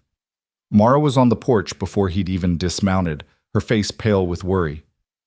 "Thank God, I was so worried. You said a week and it's been 9 days, and I thought, I'm fine, everything's fine." But she was already checking him over, her hands quick and efficient. "You're hurt. There's blood on your shirt." "Not mine. There was some trouble, but I'm okay." "What kind of trouble?" Reed climbed down from his horse, feeling every mile in his bones. "The kind that means we were right. Mercier's guilty, and he knows we're coming for him." The children came running out then, Caleb cautious but clearly relieved, Junie launching herself at Reed with complete trust. He caught her, lifting her up despite his exhaustion. "You came back," she said, her arms tight around his neck. "Of course I came back. I promised, didn't I?" Some people break promises. Reed met Mara's eyes over her daughter's head and saw the truth there. Owen had promised to come home too, and he never did. "I don't break promises," Reed said firmly. "Remember that, Junie." That night, after the children were in bed, Reed told Mara everything. About Mercier, about Brennan, about the missing records and the men in the alley. She listened without interrupting, her face growing paler with each detail. "We're in danger," she said when he finished. "All of us. Not if we're smart. Brennan's working on getting the territorial records. Once we have those, once we can prove the mine company was negligent and Owen was right about the safety concerns, Mercier loses. He can't threaten us if the truth is already public." "How long?" "Brennan thinks maybe 3 weeks to get the documents. Then we file with the territorial court, and 3 weeks. Mara stood abruptly, pacing. "Reed, anything could happen in 3 weeks. Mercier could send more men. He could hurt the children. He won't. I made sure he knows that if anything happens to us, everything goes to the marshal. He's got too much to lose to risk it." "You don't know that." "You're right. I don't." Reed stood too, catching her hands. "But we're not running, Mara. We're not hiding. We're going to see this through." She pulled her hands away, her eyes blazing. "You had no right to put my children in danger for this." "I had every right. You're living in my house, under my protection. That means I decide what risks we take. They're my children. And they deserve to know their father wasn't a thief." Reed's voice rose despite himself. "They deserve to grow up without that shame following them. You think I don't know what it's like to carry that kind of burden? My mother died of shame as much as hunger. My sister died because no one would help a beggar woman's children. I won't let that happen to Caleb and Junie. I won't." Mara was crying now, furious and frightened. "What if you get them killed? What if your pride and your guilt and your need to fix everything gets my babies killed?" "That won't happen." "You can't promise that." "No, I can't." Reed's voice dropped. "But I can promise that I'll die before I let anything hurt them. I can promise that every decision I make is about keeping them safe. And I can promise that hiding and running and living in fear isn't a life worth living. Your children need more than survival, Mara. They need hope. They need justice. They need to know their father died a hero, not a thief." She stared at him, tears streaming down her face. "I'm so scared." "I know. Me too." Mara collapsed into a chair, her head in her hands. Reed knelt beside her, not touching, just being present. When Owen died, she said quietly, I thought that was the worst thing that could happen. Thought nothing could hurt more than that. But watching my children starve, watching them suffer, knowing I couldn't protect them from the world, that was worse. So much worse. You did protect them. You kept them alive. Barely. And now you're asking me to risk them again. I'm asking you to trust me, to believe that this is the right thing to do, even though it's scary. Reed waited until she looked at him. Your children are already at risk, Mara. Every day they live with Owen's name marked as a thief. They're in danger. Danger of growing up ashamed, of being treated as less, of never escaping that shadow. I'm trying to give them a future free of that. A life where they can hold their heads up and say, my father was a good man. Isn't that worth fighting for? Mara wiped her eyes. What if we lose? Then we lose. But at least we tried. She was quiet for a long time, staring into the fire. Finally she spoke. Owen kept copies of everything. All his reports, all his complaints, all his documentation.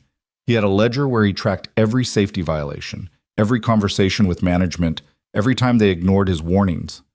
Reed's heart leaped. Where is it? Hidden. After he died, after they accused him of theft, I hid it. Didn't want the mine company to find it and destroy it. Where? Mara looked at him. That's what I need to tell you. It's in Clemens Ridge, buried behind the church, under a marker stone. I did it at night. Didn't tell anyone. It's been there for over a year. We need to get it. I know, but Reed, if we go back there, if people see us digging behind the church, they'll ask questions. And if the mine company finds out what we're looking for, then we go at night. We're quiet, we're careful, and we bring that ledger to Brennan. Once he has Owen's documentation plus the territorial records, we'll have enough to take to court. When? Tomorrow night. No point waiting and giving Mercier more time to make trouble.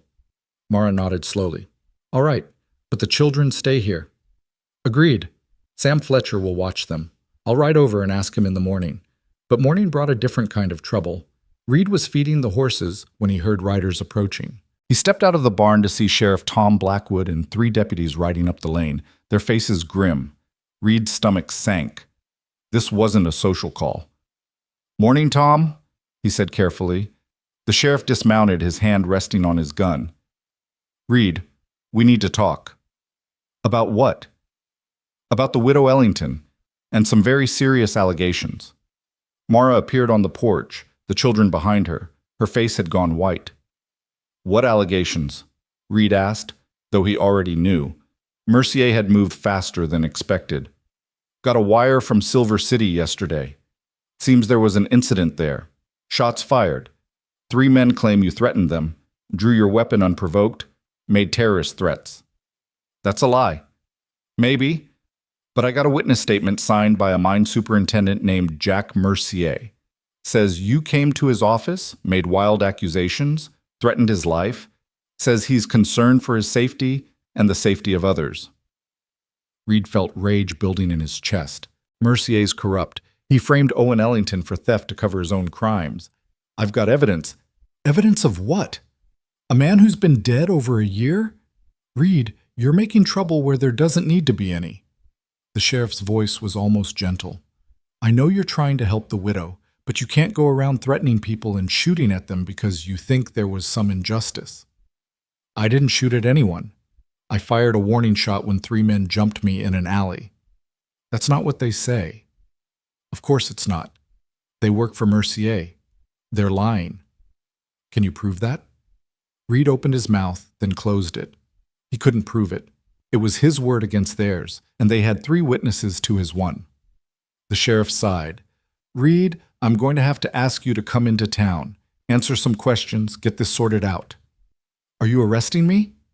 Not yet, but if you don't cooperate, I will. Reed looked at Mara, saw the fear in her face, saw her children clinging to her dress. This was Mercier's play.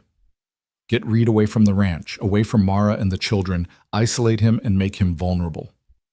I'll come, Reed said, but I need to make arrangements for my ranch first, for my guests. You got 2 hours, then we're leaving, with or without your cooperation. The sheriff and his deputies settled in to wait. their presence making it clear this wasn't optional. Reed pulled Mara inside, speaking quickly and quietly. This is Mercier's move. He's trying to separate us, scare us into giving up. It's working. Listen to me. I'll go into town, answer their questions, get this cleared up. While I'm gone, you need to get that ledger. Tonight, after dark. Take Caleb with you. He's old enough to help, and you'll move faster with 2 people. Reed, I can't. You can. You have to. That ledger is the only proof we have. Once you get it, take it straight to Sam Fletcher. Tell him to get it to Thomas Brennan in Silver City. Tell him it's urgent. What if they arrest you? Then Brennan will get me out. But we can't lose that evidence. Everything depends on it. Mara gripped his hands, her fingers cold. Be careful. Please. Always am. Reed gathered a few things, made quick arrangements with one of his ranch hands to watch over things, and then rode into Clemens Ridge with the sheriff and his deputies. The whole way, he was calculating, planning, trying to figure out how Mercier had moved so fast and what his next move would be. The sheriff's office in Clemens Ridge was small, just 2 cells and a front room with a desk. Tom Blackwood was a decent man, fair but by the book, which made him both an ally and a problem. He wouldn't abuse his authority, but he also wouldn't bend the rules. All right, Reed, the sheriff said, settling behind his desk. Tell me your side of what happened in Silver City. Reed told the truth, all of it. His meeting with Mercier, the threats, the men in the alley, his warning shot. The sheriff listened, taking notes, his face giving nothing away. You got anyone who can verify your story? The sheriff asked when Reed finished. Thomas Brennan. He's a lawyer in Silver City. He can confirm I met with him, can confirm what I was investigating. I'll wire him. In the meantime, you're going to have to stay here. Can't have you leaving town while this is being investigated. I'm not under arrest? Not formally, but you're not free to go either. Call it protective custody. Reed wanted to argue, wanted to rage against the injustice of it, but he forced himself to stay calm. How long? Few days, probably, until I hear back from Silver City, verify the facts. Few days.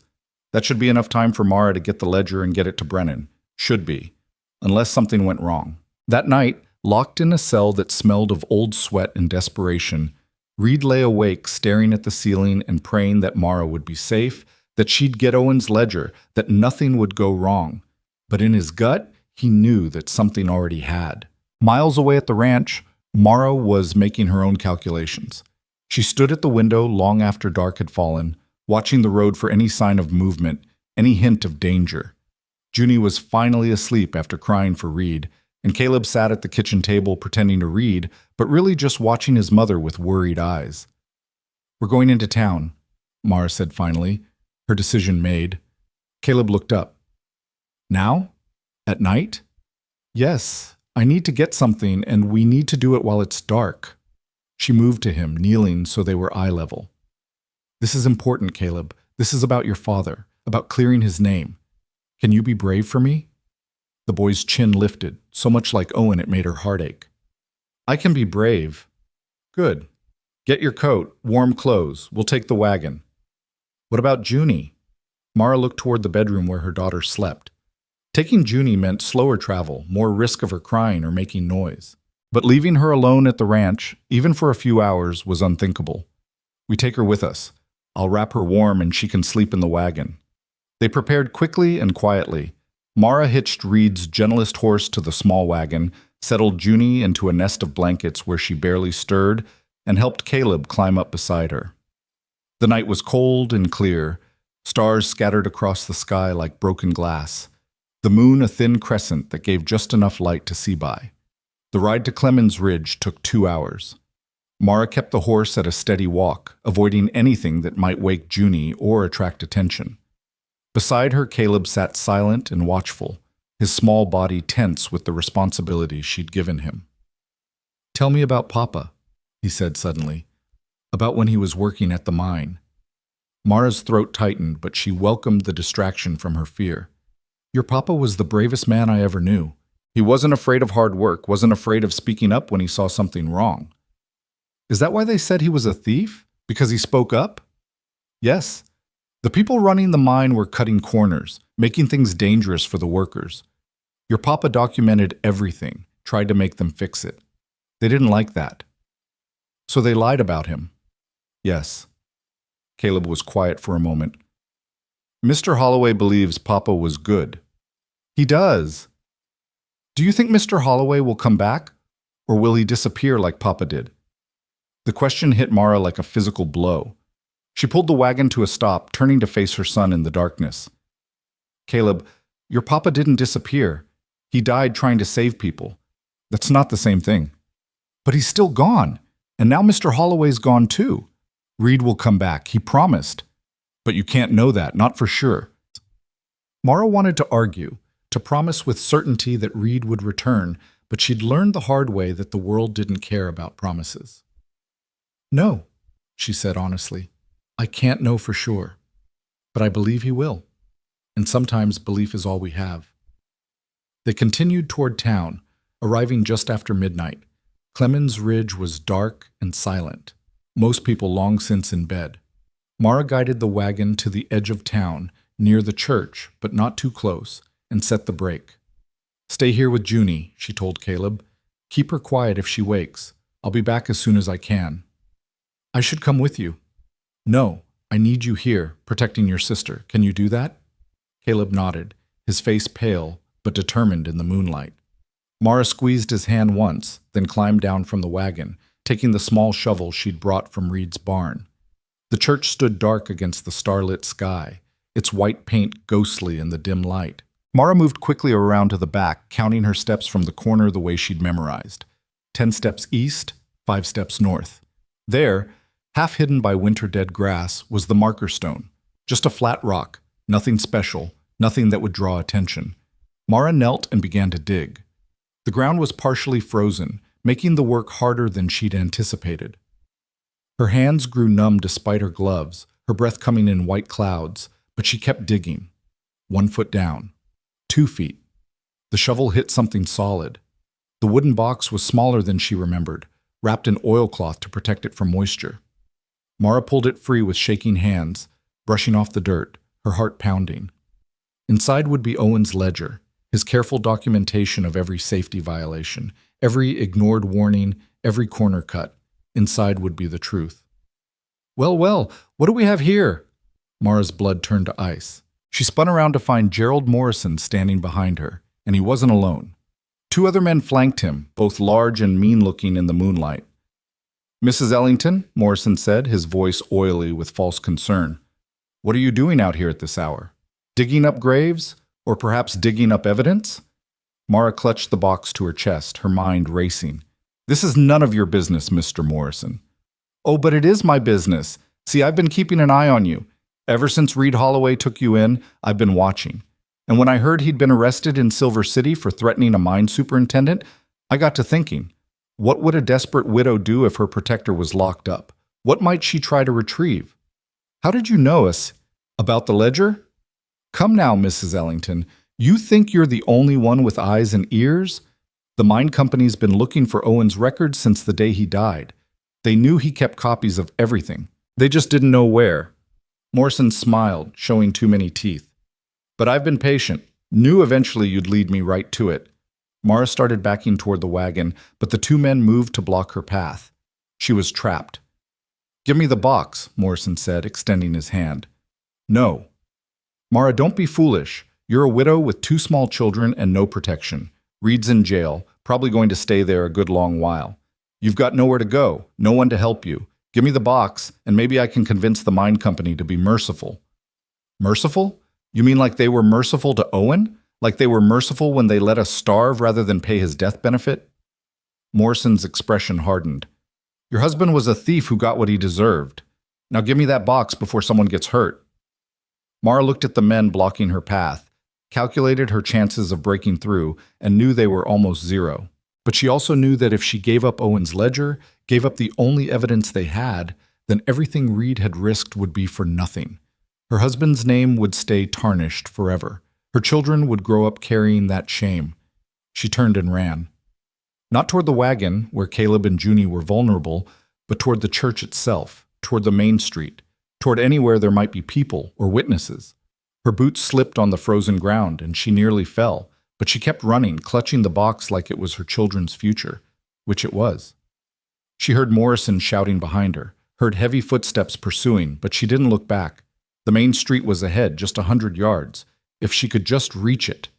A hand grabbed her shoulder, spinning her around. She fell hard, the box flying from her grip, landing in the dirt a few feet away. One of Morrison's men loomed over her, reaching for the box. No! Mara lunged for it, her fingers closing around the oilcloth just as the man's boot came down, pinning her hand to the ground. Pain exploded up her arm. She cried out, trying to pull free, but the man just pressed harder. Morrison appeared above her, reaching down for the box. Stupid woman. All this trouble for a dead man's lies. They're not lies. Mara's voice was raw with pain and fury. Owen documented everything, every violation, every warning, every time you and your friends chose profit over lives. It's all there, and when people see it, they'll know the truth. No one's going to see anything. Morrison pulled the box from her grip, clutching it triumphantly. This evidence is going to disappear, just like Owen's other copies disappeared. And you're going to forget you ever had it. The hell she is, the voice came from the darkness behind Morrison, cold and sharp as a knife. Everyone froze. Sam Fletcher stepped into the moonlight, a shotgun leveled at Morrison's chest. Behind him were two other men from town, both armed. Let her up, Sam said quietly, and give back that box. Morrison's face twisted with rage and fear. This doesn't concern you, Fletcher. Wrong. Mara's under Reed Holloway's protection, which makes her my concern. And you just assaulted a widow in front of witnesses, so you got two choices. Give back the box and walk away, or explain to Sheriff Blackwood why you were attacking a woman behind a church at midnight. The standoff stretched out, taut and dangerous. Finally, Morrison dropped the box in the dirt and stepped back, his hands raised. This isn't over, he said. Yeah, it is. Sam kept his shotgun trained on Morrison while one of his companions helped Mara to her feet. You and your friends are going to leave now. And if I hear about you bothering Mrs. Ellington again, if I hear about anyone from the mine company harassing her or her children, I'm going straight to the territorial marshal with what I know about Paradise Mine. You understand me? Morrison's face was white with fury, but he nodded. He and his men backed away, disappearing into the darkness. Sam lowered his shotgun and turned to Mara. You all right? My hand. She was shaking so hard she could barely speak. Is Caleb, the children? They're fine. Your boy had the sense to come find me when he saw Morrison following you. Smart kid. Relief nearly buckled Mara's knees. Sam caught her elbow, steadying her, then bent to pick up the box. This what I think it is? He asked quietly. Owen's ledger. All his documentation about the mine. Sam looked at the box, then at Mara, then back toward where Morrison had disappeared. You need to get this to Reed's lawyer, tonight, before Morrison tells the mine company what happened. But Reed's in jail. I don't even know how to contact Thomas Brennan. I do. Give me the ledger. I'll ride to Silver City myself, put it directly in Brennan's hands. Sam saw her hesitation. Mara, you gotta trust someone. Let me help. Mara thought about Owen, about all the people who'd failed him when he needed help. But she also thought about Reed, about his determination to clear Owen's name, about the way he'd risked everything for her family. And she thought about Sam, who'd just saved her from Morrison, who'd believed her story when almost no one else would. All right, she said, handing him the box. But Sam, please, this is everything. If we lose it, we won't, I promise. Sam tucked the box under his arm. Now get your children and get back to Reed's ranch. Lock the doors and don't open them for anyone except me or the sheriff. Understand? Mara nodded. Sam walked her back to the wagon where Caleb sat with wide, frightened eyes, Junie stirring in her blankets. You did good, Mara told her son, pulling him close. You were so brave. You saved us. Is Mr. Fletcher really going to help? Yes, he's going to help Papa. They rode back to the ranch in the pre-dawn darkness, Mara's hand throbbing with every jolt of the wagon, but she was smiling through tears, because for the first time in over a year, she had hope. Real hope. 3 days passed with agonizing slowness. Mara kept the children close, spent her nights jumping at every sound, terrified that Morrison or the mine company would come for them. But the ranch stayed quiet, peaceful, only the normal sounds of horses and wind and winter settling in. On the morning of the fourth day, a rider appeared on the horizon. Mara's heart leaped with equal parts hope and fear until she recognized the horse. Reed. He rode into the yard looking exhausted and filthy, but alive. Mara ran to him before he'd even dismounted, and for a moment she forgot propriety, forgot everything except relief. She wrapped her arms around him, holding tight. "You're back," she said, her voice muffled against his coat. "You're really back." Reed's arms came around her, tentative at first, then stronger. "Told you I would be." The children came running then, Junie launching herself at Reed with complete abandon, Caleb more reserved but clearly relieved. They all stood there in the yard for a long moment, a tangle of relief and exhaustion and something that felt dangerously like family. "What happened?" Mara asked finally, stepping back. "The sheriff, did he let you go?" "Did you?" "Thomas Brennan happened. Sam Fletcher got Owen's ledger to him 2 days ago. Brennan went straight to the territorial court with it, filed charges against Jack Mercier for fraud, negligence, and falsifying records. The court issued a warrant for Mercier's arrest and sent word to Sheriff Blackwood to release me immediately." Mara's hand flew to her mouth. "They arrested Mercier?" "Yesterday. And the mine company is under investigation. Turns out Owen documented everything. Safety violations, ignored warnings, even evidence that Mercier himself took the $300 to cover gambling debts." Reed's smile was grim and satisfied.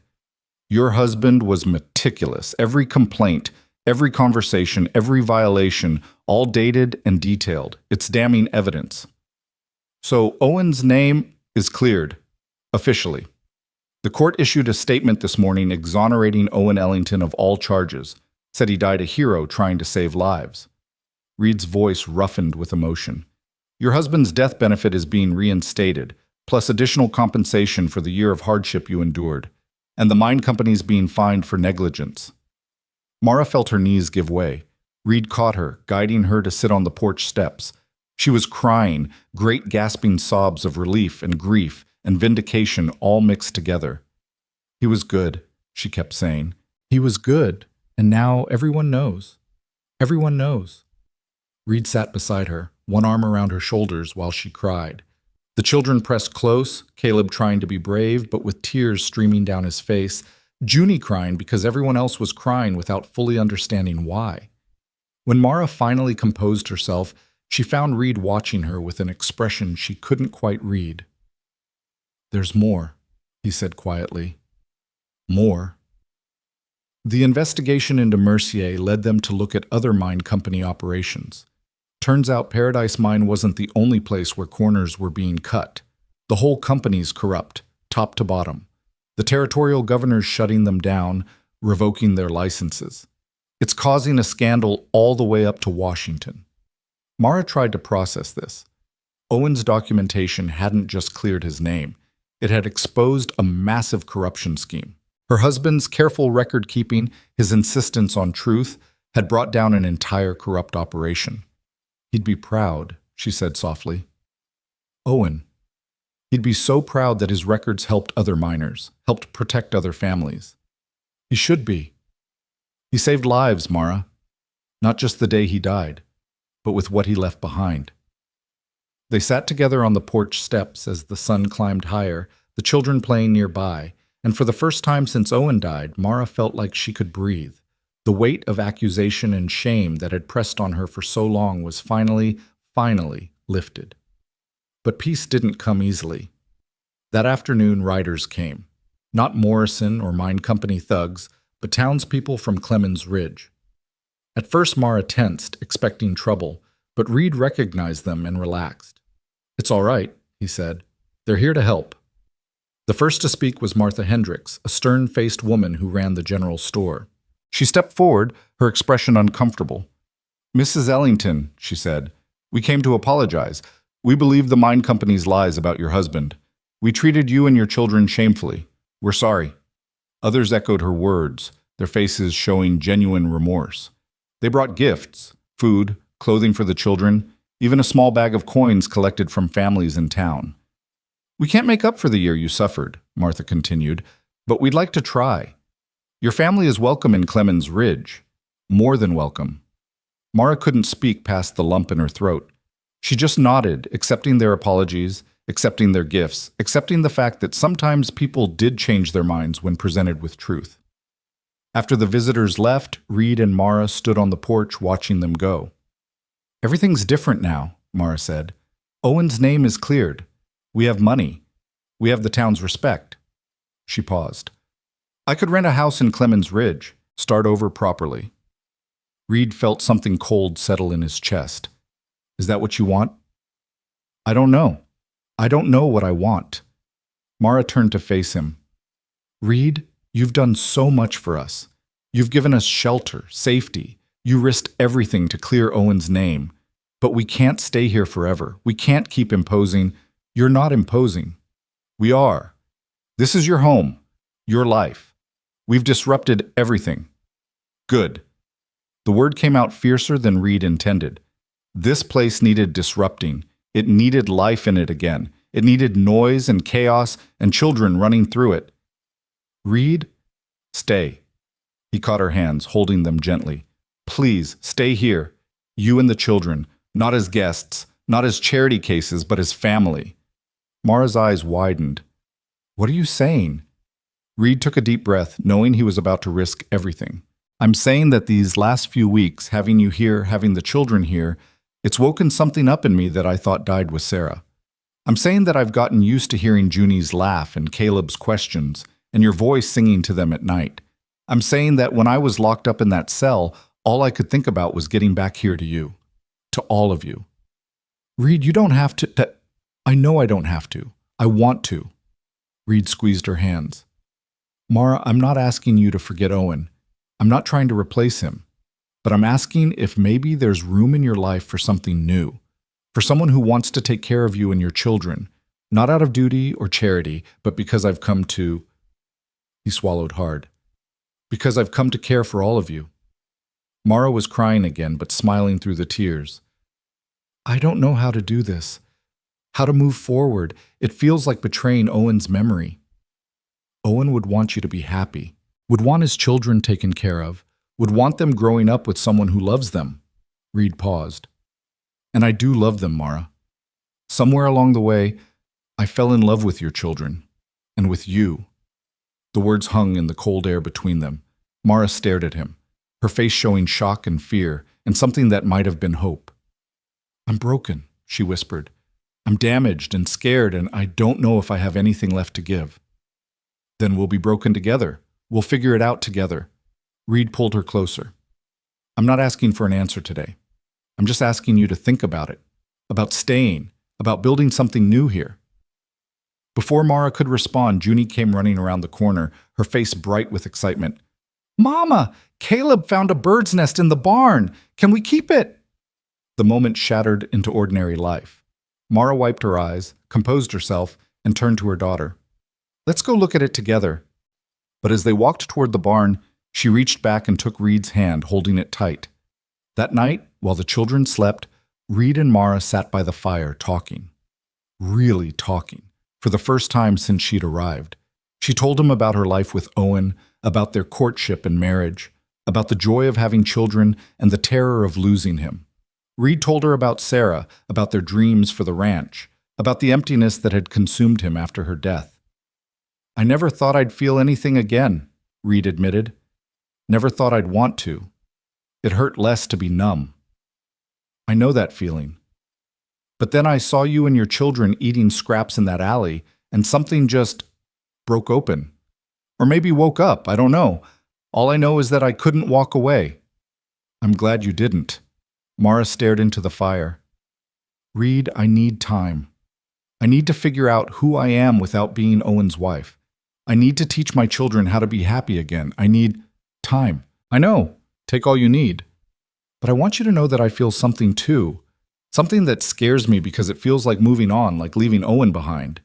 But he's not here, and you are. And my children are starting to smile again because of you. Reed reached over and took her hand. We'll go slow. Figure it out as we go. Slow sounds good. They sat together in comfortable silence, hands intertwined while the fire burned low and the night deepened around them. Outside, the first snow of December began to fall, soft and silent, covering the ranch in white. Inside, in the warmth and light, two broken people were beginning to heal. Two families separated by loss were starting to become one family united by hope. It wouldn't be easy. They'd have setbacks and doubts, and days when the past seemed more real than the future. But they'd face it together, this quiet rancher and determined widow, these children who'd learned too young what it meant to survive. And slowly, carefully, in the way of all healing things, they'd build something new from the broken pieces of what they'd lost. Something that looked a lot like home. Winter settled over the ranch like a blessing and a test all at once. The snow that had begun falling that night continued through the weeks, transforming the Montana landscape into something clean and new, as if the world itself was offering them a fresh start. But beneath the beauty, Reed knew that decisions still needed to be made, words still needed to be spoken, and the future still hung uncertain between them. The children adapted faster than the adults. Caleb began helping Reed with the horses every morning, his small hands learning to be gentle and firm at the same time, his questions endless and eager. Junie followed Mara everywhere, her laughter gradually replacing the fearful silence that had marked her first weeks at the ranch. At night, they no longer woke screaming from nightmares of cold and hunger. They slept peacefully, safely, in beds that had become theirs. But Mara moved through the house like someone still waiting for permission to stay, still expecting the dream to shatter. She cooked and cleaned and cared for the children with fierce devotion, but Reed could see her holding back, keeping walls up, protecting herself against the possibility of another loss. 3 weeks after Reed returned from jail, on a morning bright with sun reflecting off fresh snow, everything changed again. A rider came up the lane carrying official-looking documents. Reed met him on the porch, Mara standing just inside the doorway, her body tense with old fears. "Reed Holloway?" the rider asked. "That's me. Got papers from the territorial court. Need your signature." The man handed over a thick envelope, waited while Reed signed for it, then rode off without ceremony. Reed opened the envelope with Mara watching anxiously. Inside were legal documents, official seals, and a letter from Thomas Brennan. Reed read quickly, his expression shifting from confusion to shock to something like joy. "What is it?" Mara asked, unable to bear the silence. "It's from the court. About the mine company settlement." Reed looked up at her, his eyes bright. "Mara, they're not just giving you Owen's death benefit. The court ruled that the mine company's negligence directly caused his death and the deaths of the other 6 men. They're awarding damages. Significant damages." "How much?" Reed showed her the number. Mara went pale, reaching for the doorframe to steady herself. That's not possible. That's more money than Owen would have made in 10 years. It's what you're owed, what you and every other widow is owed. The court's splitting the settlement between all 7 families. Reed kept reading. And there's more. The territorial governor wants to honor Owen posthumously. There's going to be a ceremony in Helena next month. They're calling him a hero, Mara. They want to recognize what he did, how his documentation helped expose the corruption. Mara sank down onto the porch step, the papers trembling in her hands. "I don't want ceremonies.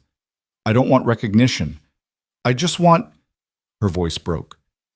"I just wanted people to know he was good, that he wasn't a thief, that he died trying to save lives. Now they will. Everyone will know. But he's still gone. The money doesn't bring him back. The recognition doesn't bring him back." Tears were streaming down her face now. "I'm grateful, Reed. I am. But it doesn't fix the hole in my children's lives. It doesn't give them back their father." Reed sat down beside her, not touching, just being present. "No, nothing can do that. But it gives them security. It gives them a future. It gives them the ability to hold their heads up and be proud of who their father was." I know that. It's just—" Mara wiped her eyes roughly. "It's just that some part of me has been so angry at Owen for dying, for leaving us alone, for choosing to be heroic instead of choosing to stay safe for his family. And now everyone's calling him a hero, and I'm supposed to be proud, but all I feel is angry and guilty and confused." "That's okay. You're allowed to feel all those things." "Am I?" Am I allowed to be furious with my dead husband for getting himself killed? Am I allowed to wish he'd been a coward who ran instead of a hero who died? Yes, you're allowed to feel whatever you feel. There's no right way to grieve. Mara let out a shaking breath. Sometimes I can't even remember his face clearly anymore. I have to look at the photograph to remember exactly what he looked like. And that terrifies me. What if I forget him completely? What if my children forget him? They won't forget. You won't let them. Reed chose his next words carefully. But Mara, remembering Owen doesn't mean you have to stop living. Honoring his memory doesn't mean you have to stay frozen in the moment he died. She looked at him then, really looked at him, and Reed saw something raw and vulnerable in her expression. I'm scared. I'm terrified of being happy again, because what if I lose it? What if I let myself care about you and something happens and I have to go through this all over again? You might. That's the risk of caring about anyone. Reed took her hand, gentle but firm. But Mara, you're already going through it. You're already scared. The question is whether you're going to let that fear keep you from living or whether you're going to choose to live anyway. Before Mara could respond, Caleb appeared in the doorway. Mama, is everything okay? Are we in trouble? Mara quickly wiped her eyes and summoned a smile. No, baby, everything's fine. Actually, everything's wonderful. Come here. She pulled Caleb onto her lap, even though he was really too big for it, and showed him the papers. Remember how we talked about your papa being a hero? About how he tried to save people? Yes. Well, the territorial governor agrees. They're going to have a ceremony to honor your papa and the other men who died, and they're giving us money to help take care of us, to make sure we're okay. Caleb studied the papers with serious eyes. Does this mean we don't have to leave? We can stay here with Mr. Holloway? Mara's eyes flew to Reed's face, saw the hope there, the question. I don't know, Caleb. We haven't... I want to stay, Caleb said firmly. I like it here. I like the horses, and I like Mr. Holloway, and I like having a real house. Can we stay, Mama? Please? Sweetheart, it's complicated. Why? Mr. Holloway said we could stay as long as we wanted, and he likes us, I can tell. So why can't we just stay forever? Out of the mouths of children, Reed thought. Why not indeed? Junie had wandered out now too, drawn by the sound of voices. She climbed into Reed's lap without hesitation, a gesture of trust that still made his throat tight. Are we talking about staying? I want to stay too. This is home now. Mara looked at her children, both of them gazing at her with hope and trust, and then at Reed, who was watching her with patience and something deeper, something that made her heart race with fear and longing all mixed together. Let's talk about this inside, she said finally, where it's warm. They gathered in the kitchen, the children at the table with cups of hot milk, Reed and Mara standing by the stove. Mara took a deep breath, steadying herself. Your papa was the best man I ever knew, she began, speaking to her children but aware of Reed listening. He loved you both more than anything in the world. He died being brave, being the man he always was. Nothing will ever change that, and nothing should. But, Caleb prompted, sensing there was more. But Papa's gone, and we have to figure out how to live without him. How to be happy again without forgetting him. Mara's voice shook slightly. Mr. Holloway has been incredibly kind to us. He's given us a home, kept us safe, fought to clear Papa's name. He's become important to us. To me. Reed reached out and took her hand, giving her strength. What I'm trying to say, Mara continued, is that I think Mr. Holloway is right. I think we could build something new here, something that honors Papa's memory but also looks forward to the future. But I need to know how you two feel about that, about staying here permanently, about Mr. Holloway becoming part of our family. Caleb and Junie looked at each other, having one of those silent conversations that siblings have. Then Caleb spoke. Papa would want us to be safe and happy. I remember him saying that. He said his job was to make sure we were always safe and happy. The boy's voice was steady, wise beyond his years. We're safe here. We're happy here. I think Papa would be glad we found Mr. Holloway. I think Papa sent Mr. Holloway to find us, Junie added with a child's absolute certainty. In the snow that night, Papa was watching and he sent Mr. Holloway to take care of us because he couldn't do it anymore. Mara's eyes filled with tears. Maybe Junie was right. Maybe in some inexplicable way, Owen had led Reed to them that December night, or maybe it was just chance, just Reed being in the right place at the right time. Either way, the result was the same. "All right," Mara said, squeezing Reed's hand. "All right, we'll stay, if Mr. Holloway still wants us." "I want you," Reed said simply. "All of you. For as long as you'll have me?" The children cheered, jumping up to hug first their mother, then Reed, creating a tangle of arms and joy and relief. Over their heads, Mara and Reed's eyes met, and something passed between them. A promise, a commitment, a beginning. But that night, after the children were in bed, Mara found Reed standing on the porch, staring out at the snow-covered ranch. She wrapped a shawl around her shoulders and joined him in the cold. "Having second thoughts?" she asked softly. "No, just thinking about Sarah, about whether I'm betraying her memory by doing this." "Are you?" Reed was quiet for a long moment. "I don't think so. I think Sarah would understand. She always wanted this place to be full of life and love. She'd be happy to see children running through these rooms again." "Tell me about her," Mara said. "Not just that she died, but who she was, what she loved." So Reed talked, really talked, about Sarah for the first time since her death, about how they'd met at a church social, about her terrible singing voice and her incredible baking, about the way she'd insisted on painting the kitchen yellow because she said it made mornings feel happier. He talked about their dreams for the ranch, for children, for a life together. "She sounds wonderful," Mara said when he finished. She was. And I loved her, still love her, in a way. Reed turned to face Mara. "But she's gone. And you're here. And what I feel for you isn't the same as what I felt for Sarah, but it's real. It's true." "What do you feel?" Reed took a breath. "I feel like I can breathe again. Like I've been holding my breath for 2 years and suddenly I remembered how. I feel like this house is a home again, instead of a museum. I feel like every morning I wake up is a morning worth waking up for." He reached out and touched her face gently. "I feel like maybe I get a second chance at happiness, at family, at love." Mara turned her face into his palm, a gesture of trust and surrender. "I'm scared, Reed, so scared of losing again, of letting myself love and then having it ripped away." "I know, me too. But I think I want to try anyway." Reed pulled her close, and Mara let herself lean into him, let herself accept the comfort and strength he offered. They stood together on the porch, two people who'd lost everything finding something new in each other, while the winter wind whispered around them and the stars wheeled overhead. "We should probably get married," Reed said after a while. "If you're staying, if we're building a life together, people will talk less if we make it official." Mara laughed softly. "Is that a proposal?" "It's a practical suggestion." "How romantic!" Reed pulled back to look at her, suddenly serious. "Mara Ellington, will you marry me? Not because it's practical or proper, but because I want to spend my days working beside you and my nights keeping you warm. Because your children have become my children in my heart.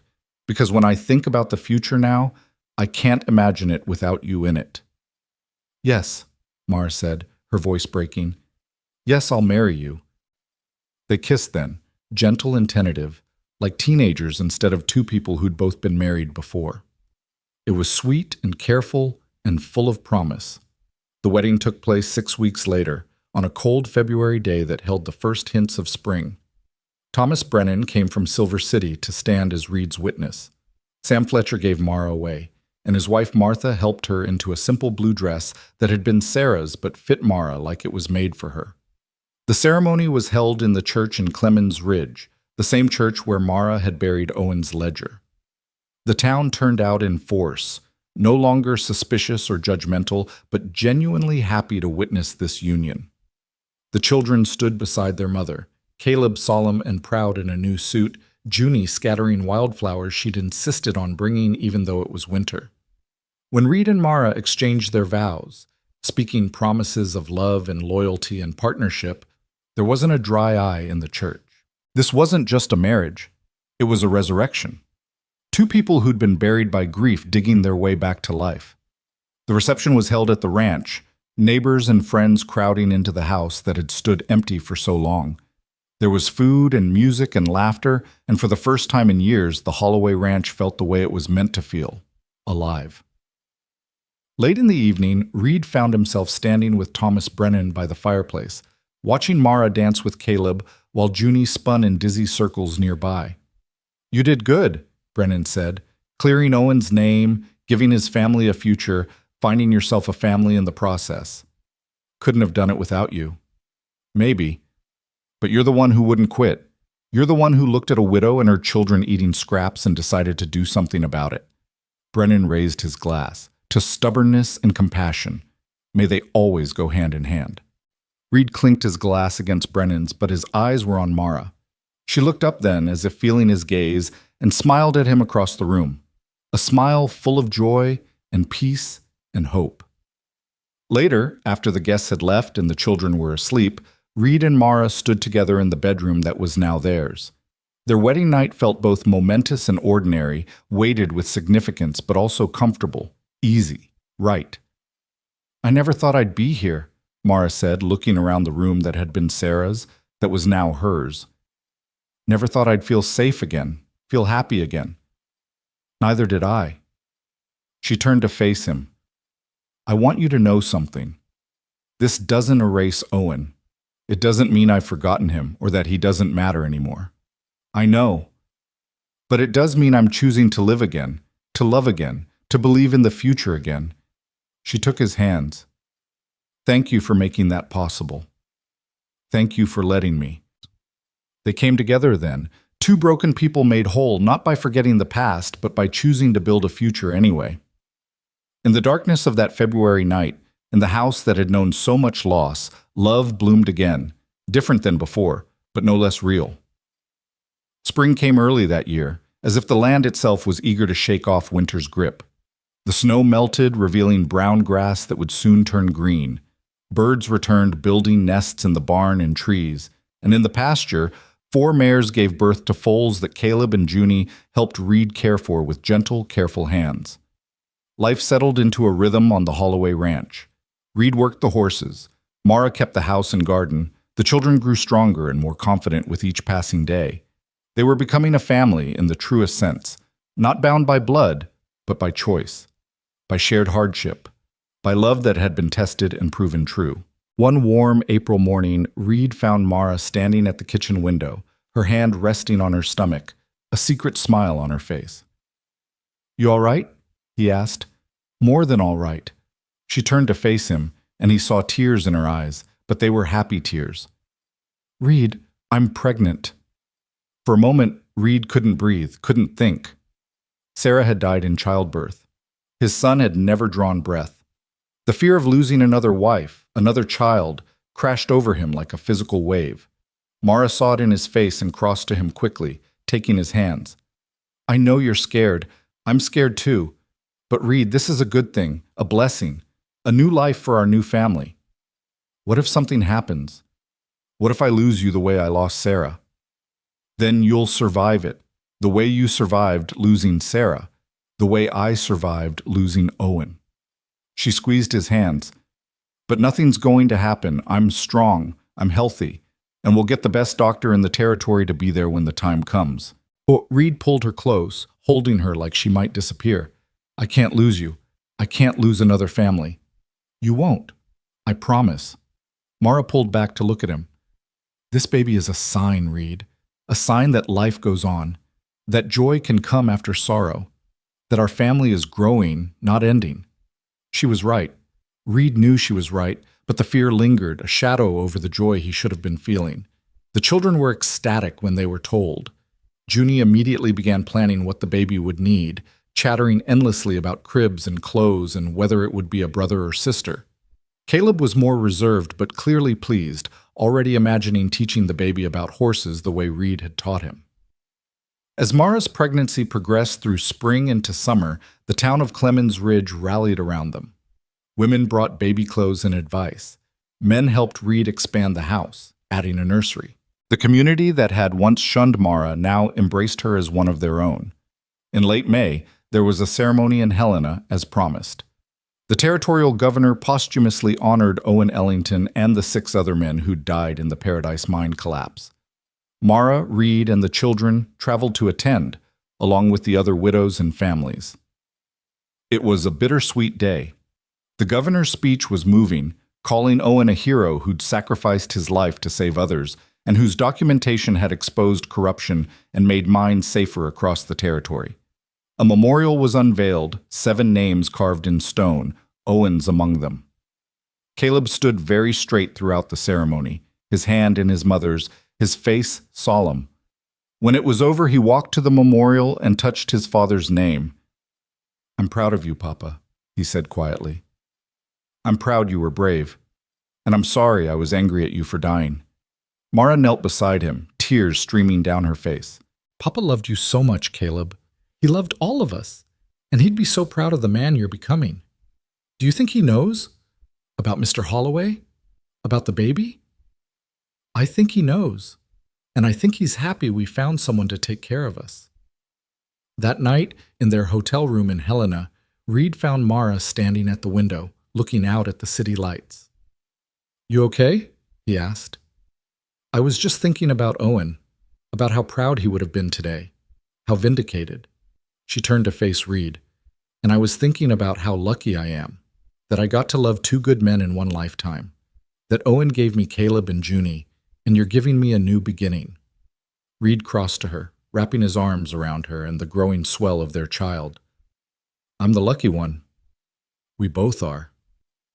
They stood together in the darkness, and Reed realized that for the first time since Sarah died, he wasn't haunted by loss. He was grateful for what he had, for what they'd built together, for the future stretching out before them. Summer deepened into August, and Mara's time grew near. Reed became increasingly protective, hovering like a worried mother hen, driving Mara to distraction with his constant concern. "I'm fine," she kept telling him. "Women have been having babies since the beginning of time." "Not my women," Reed muttered, checking again to make sure the doctor's bag was packed and ready. Labor began on a hot August night, and this time Reed was determined to be present, to not be shut out the way he'd been with Sarah. The doctor came, along with 2 experienced midwives from town. They sat up in the bedroom while Reed paced outside, listening to Mara's labored breathing and trying not to think about Sarah's screams, about the terrible silence that had followed. The children were with Sam and Martha Fletcher in town, spared the worry and waiting. Reed was alone with his fear, with memories of loss, with prayers he wasn't sure anyone was hearing. Hours passed. The doctor came out once, his face serious. "It's taking longer than we'd like, but she's strong. The baby's in a good position, just needs time." More waiting, more pacing, more fear. Then, as the sun was rising on a new day, Reed heard it, the thin, angry wail of a newborn baby. He froze, afraid to hope, afraid to believe. The door opened. The midwife stood there, smiling. "You have a son, Mr. Holloway, and your wife is fine. Tired, but fine." Reed's legs nearly gave out. He stumbled into the room to find Mara propped up against pillows, exhausted but radiant, holding a tiny bundle wrapped in blankets. She looked up when he entered, and her smile was everything. "Come meet your son," she said. Reed crossed to the bed on shaking legs and looked down at the baby.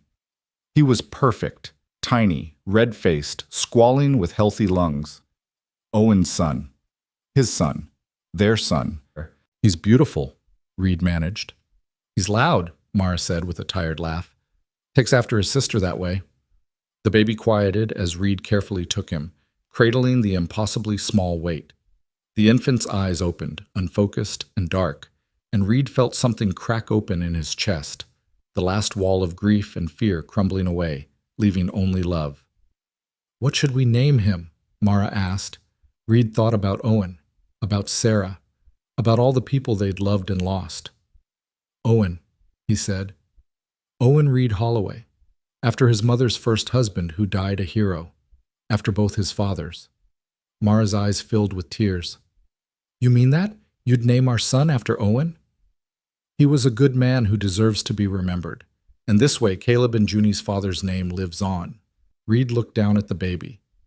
"This way everyone remembers that our family was built on the foundation Owen laid." "Thank you," Mara whispered. "Thank you for understanding that." When Caleb and Junie were brought home later that day and met their new baby brother, They were awed and excited and tender in the way children can be with something precious and fragile. Caleb carefully touched the baby's tiny hand, and when Owen Reed's fingers wrapped around his, the boy smiled. "I'm going to teach him everything," Caleb announced, "about horses and ranching and being brave like our papa was." "Both our papas," Junie corrected, "because now we have two papas, the one in heaven and the one here." Out of the mouths of children again. Reed looked at Mara over their children's heads and saw his own emotion reflected back, gratitude, joy, and the quiet certainty that they'd been given something rare and precious. A second chance. A new family forged from the ashes of old loss. The years that followed were marked by growth and change and the ordinary miracles of family life. The ranch prospered under Reed's careful management. Mara's settlement money was invested wisely, ensuring security for all of them. Caleb grew into a fine young man, skilled with horses and responsible beyond his years. Junie blossomed into a bright, curious girl who could ride like the wind and had her mother's fierce determination. Little Owen Reed, called Reed by everyone to avoid confusion, grew up surrounded by love and siblings and horses, never knowing hunger or cold or fear. More children came in time. A daughter that Reed and Mara named Sarah, honoring Reed's first wife, and then twin boys who kept everyone on their toes. The house that had stood silent and empty for so long rang with laughter and arguments and the chaotic music of a large, happy family. The mine company's corruption scandal continued to reverberate for years. Jack Mercier was convicted and imprisoned. The company itself was dissolved, its assets sold off to pay settlements. New safety regulations were implemented across the territory, saving countless lives. Owen Ellington's ledger was preserved in the territorial archives as a historical document, a testament to one man's courage and commitment to truth. Gerald Morrison lost his restaurant eventually, his business destroyed by his association with the mine company's crimes. But in a turn that surprised everyone, it was Reed and Mara who helped him afterward, offering him work on their ranch. Morrison was humbled, chastened, and eventually became a loyal friend, proof that people could change when given the chance. Sam Fletcher remained a trusted friend and advisor. Thomas Brennan became young Owen Reed's godfather and a regular visitor to the ranch, always bringing books and stories from his travels. The ranch itself became something more than just Reed's home. It became a haven. When other families fell on hard times, when widows and orphans needed help, they found their way to the Holloway Ranch and were taken in, given work and dignity and a chance to start over. It became known throughout Montana Territory as a place of second chances, a place where broken people could heal. 10 years after that December night when Reed found Mara and her children eating scraps behind a restaurant, he stood on the porch of his ranch house and looked out over the life they'd built. The pastures were full of horses. The barn was solid and well-maintained. The house was warm and loud with children and life. Mara came out to join him, her hair now showing threads of silver, her face marked by years of laughter and love. She slipped her hand into his, a gesture that had become as natural as breathing. "What are you thinking about?" she asked. "About that night. About how close I came to just walking past you, to letting you stay invisible." "But you didn't. You stopped. You saw us." "Best decision I ever made." Reed pulled her close. "You saved my life as much as I saved yours. We saved each other." They stood together in the fading light, watching their children play in the yard, all of them, biological and chosen, blood and heart. This was family. This was home. This was what they'd built from nothing, from loss, from the courage to try again. Inside the house, young Owen Reed, now 10 years old and the spitting image of the father he was named for, was asking Caleb questions about the famous grandfather he'd never met. Caleb, now 17 and soon to head off to university on a scholarship funded by the mine settlement, was showing him the photograph of Owen Ellington, telling him stories about a man who'd died a hero. "Our first papa," Owen Reed said, touching the photograph carefully. "Yes," Caleb confirmed. "The man who gave us our name and our pride, who taught us that doing the right thing matters, even when it's hard. And then Mr. Papa Reed, he found you and Mama and Junie? He found us eating garbage in an alley, and he said, 'Pack your things, we're going home.'" Caleb smiled at the memory. and he brought us here. And everything changed. Owen Reed considered this, his young face serious. So we're lucky. The luckiest, Caleb agreed. Outside on the porch, Reed and Mara heard this exchange and shared a look. They understand, Mara said softly. They understand that our family is special, that we chose each other. They do, and they'll carry that forward. They'll remember that family isn't just blood. It's choosing to love, choosing to stay, choosing to build something good even when the world's been hard. As the sun set over the Montana landscape, painting the sky in shades of gold and purple, the Holloway family gathered for dinner, all of them around one table. Reed and Mara, Caleb and Junie, young Owen Reed, little Sarah, the twins, and two other children they'd taken in that year when their parents died in a ranch accident. They said grace, thanking God for the food and for each other and for second chances. Then the chaos of a family meal began, passing dishes, telling stories, laughing, arguing, living. This was what Reed had chosen that December night when he stopped in a snow-filled alley, not just to feed 3 hungry people, but to save himself from a slow death of loneliness and grief. Not just to give Mara and her children a home, but to receive the gift of family he'd thought he'd lost forever. They'd survived storms both literal and metaphorical. They'd faced down corruption and cruelty. They'd fought for justice and won, but more importantly, they'd learned to love again after loss, to trust again after betrayal, to hope again after despair. The ranch house that night glowed with lamplight, warm and welcoming in the darkness. Inside, a family ate and laughed and loved. A family built not from blood alone, but from courage, compassion, and the simple act of one man who wouldn't look away from suffering. Years later, when Reed was old and gray and surrounded by grandchildren, he would tell them the story about a winter night in Montana Territory, about a widow and her children eating scraps, about a choice to stop, to see, to help. Pack your things. We're going home, he'd told Mara that night, not knowing he was talking about himself as much as her, not knowing that in saving her family, he was saving himself. And they'd gone home together, and they'd built a life that honored the past while embracing the future. And they'd proven that even after the darkest winter, spring could come again. That love could bloom in the most unexpected places. That family was something you built, not something you were born into. That sometimes the greatest courage was simply choosing to live again, to love again, to believe again. The Holloway Ranch stood as a testament to all of this, a place of warmth in a cold world, a haven for the broken, a home where second chances became new beginnings. And it all started with a cowboy who looked at a desperate widow and said the words that would change 5 lives forever. Pack your things, we're going home. And they did. And they were.